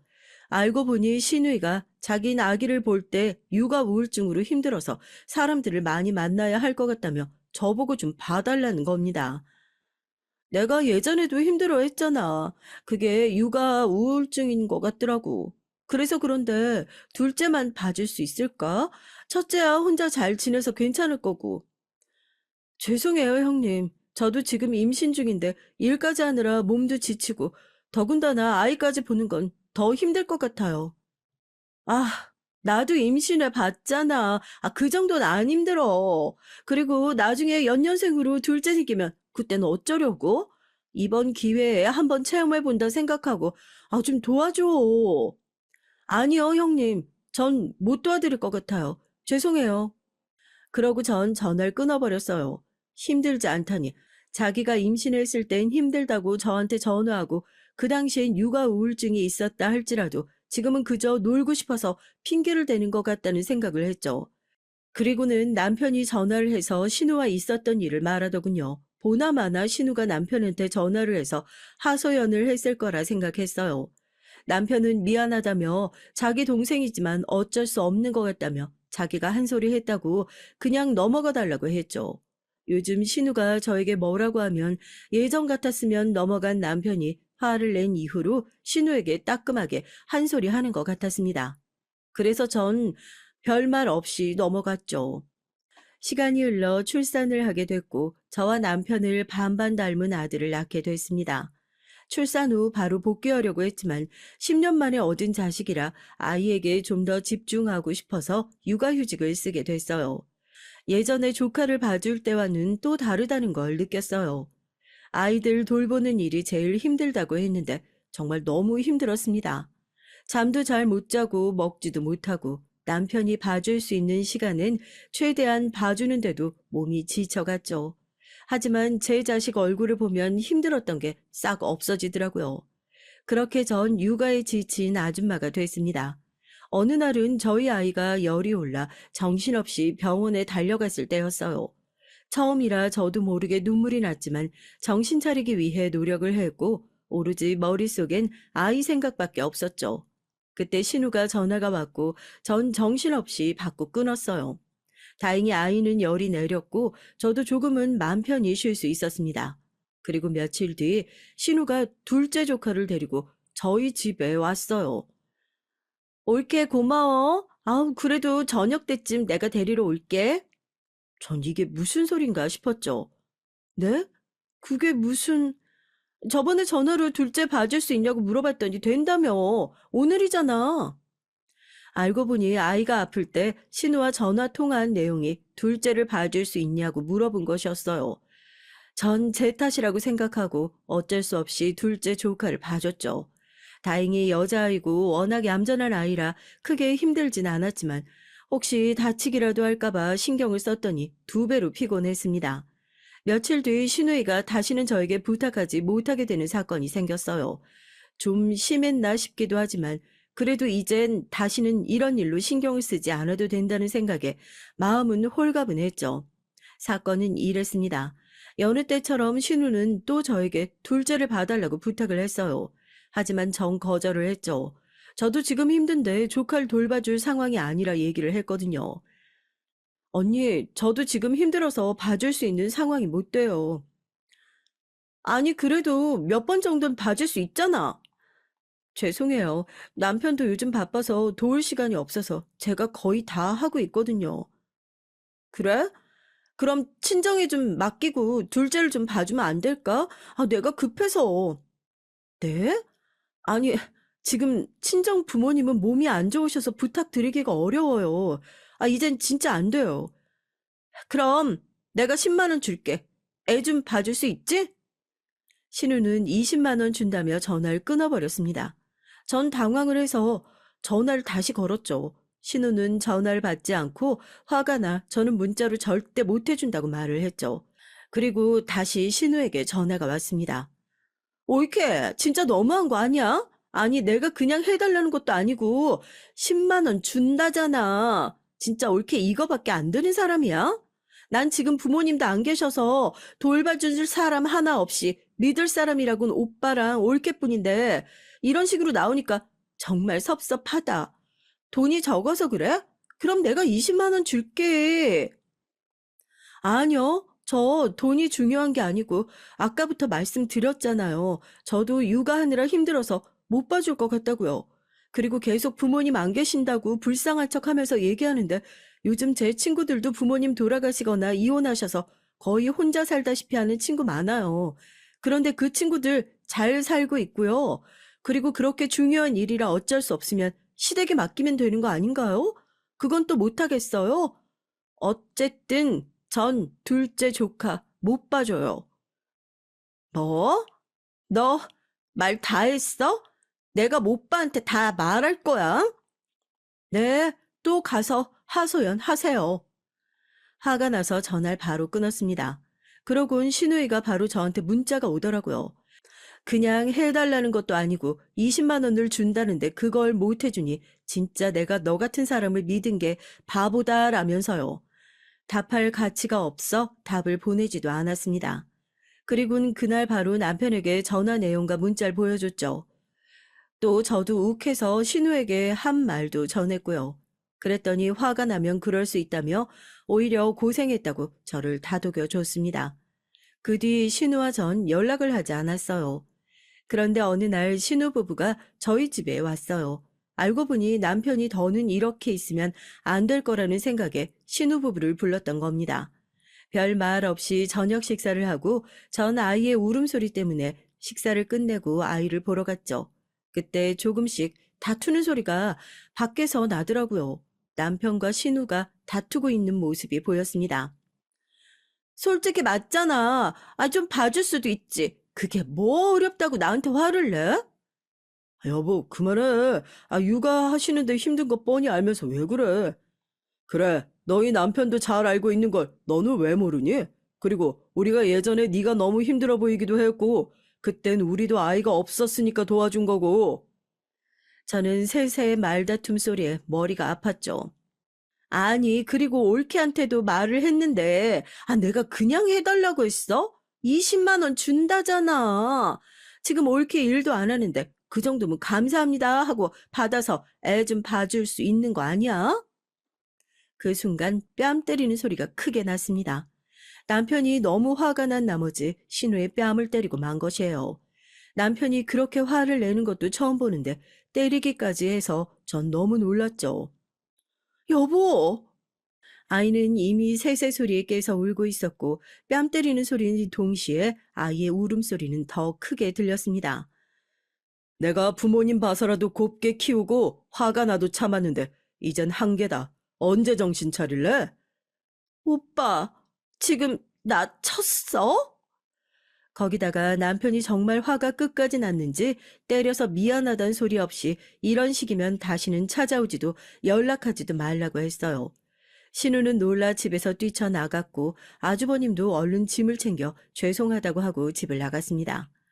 전 아이를 달래느라 정신이 없었고 남편은 그래도 의자에 주저앉았고 저와 아이에게 큰 소리쳐서 미안하다고 말을 했어요. 물론 저도 놀랐지만 가장 놀란 사람은 남편인 것 같아 전 아무 말도 없이 기다려 줬습니다. 남편은 자기 동생이 시간이 지나면 철이 들 줄 알았다고 속상하다고 말을 했어요. 좋게 타이르면 될 줄 알았는데 점점 심해지는 걸 보니 도저히 안 될 것 같아 욱하는 마음에 뺨을 때렸다고 했습니다. 저도 뺨을 때린 건 과하다고 생각이 들지만 이렇게 해서라도 신우가 정신을 차린다면 좋겠다는 생각에 아무 말도 하지 않았죠. 오히려 저한텐 편한 생활을 할 수 있게 해줬으니까요. 그 후로 남편이 신우 집을 찾아가 때린 건 미안하다고 사과를 했고 신우도 잘못했다고 말을 했어요. 저한테도 직접 찾아와 사과를 했고요. 말뿐인 사과를요. 옳게 내가 미안했어. 내가 그때 너무 흥분했네. 네, 놀라셨을 텐데 사과해 주셔서 감사해요. 그리고 저도 전에 모진 말 한 게 마음에 걸려서 죄송하다고 말씀드리고 싶어요. 그리고 언니, 이제 사과할 일 안 만들었으면 좋겠어요. 아내가 잘못을 했다지만 너무 심하게 말하는 거 아닌가? 그때 이때까지 아무 말도 안 한 아주버님이 저에게 말이 너무 심하다며 말을 하더군요. 그러면서 저에게 신우이의 대변자 마냥 이런 건 좀 봐줄 수 있었지 않냐며 저한테 되려 따지더라고요. 지금 신우가 사과를 하러 나온 자리인데 아주버님이 신우의 대변인인 양 저한테 따지는 꼴을 보니까 화가 치밀어 올랐습니다. 전 아주 힘껏 제 손바닥이 아픈 줄 모를 정도로 아주버님의 등을 3번 때렸어요. 아주버님 정신 차리세요. 아주버님도 똑같아요. 아닌 척 하면서 편하니까 아무 말 안 하고 신우 편 들어주는 거 몰랐을 것 같아요. 지금 언니가 한마디 좀 해달라고 했나 보죠? 언니도 그러는 거 아니에요. 이때까지 그럼 사과는 그냥 말뿐이고 뒤에서 아주버님께 욕이라도 했나 봐요. 전 이제 2번 다시 2분 꼴 보기 싫네요. 옆에 있던 남편은 신우를 보며 한숨을 쉬고 아주버님 뒤통수를 한 대 치며 다시는 우리 집에 오지 말라고 말을 했어요. 그렇게 저희는 신우 부부와 연을 끊게 됐습니다. 가끔은 조카들이 보고 싶지만 후회 없는 선택이었어요. 지금은 화목하게 아들과 저 남편과 알콩달콩 평화롭게 잘 살고 있답니다.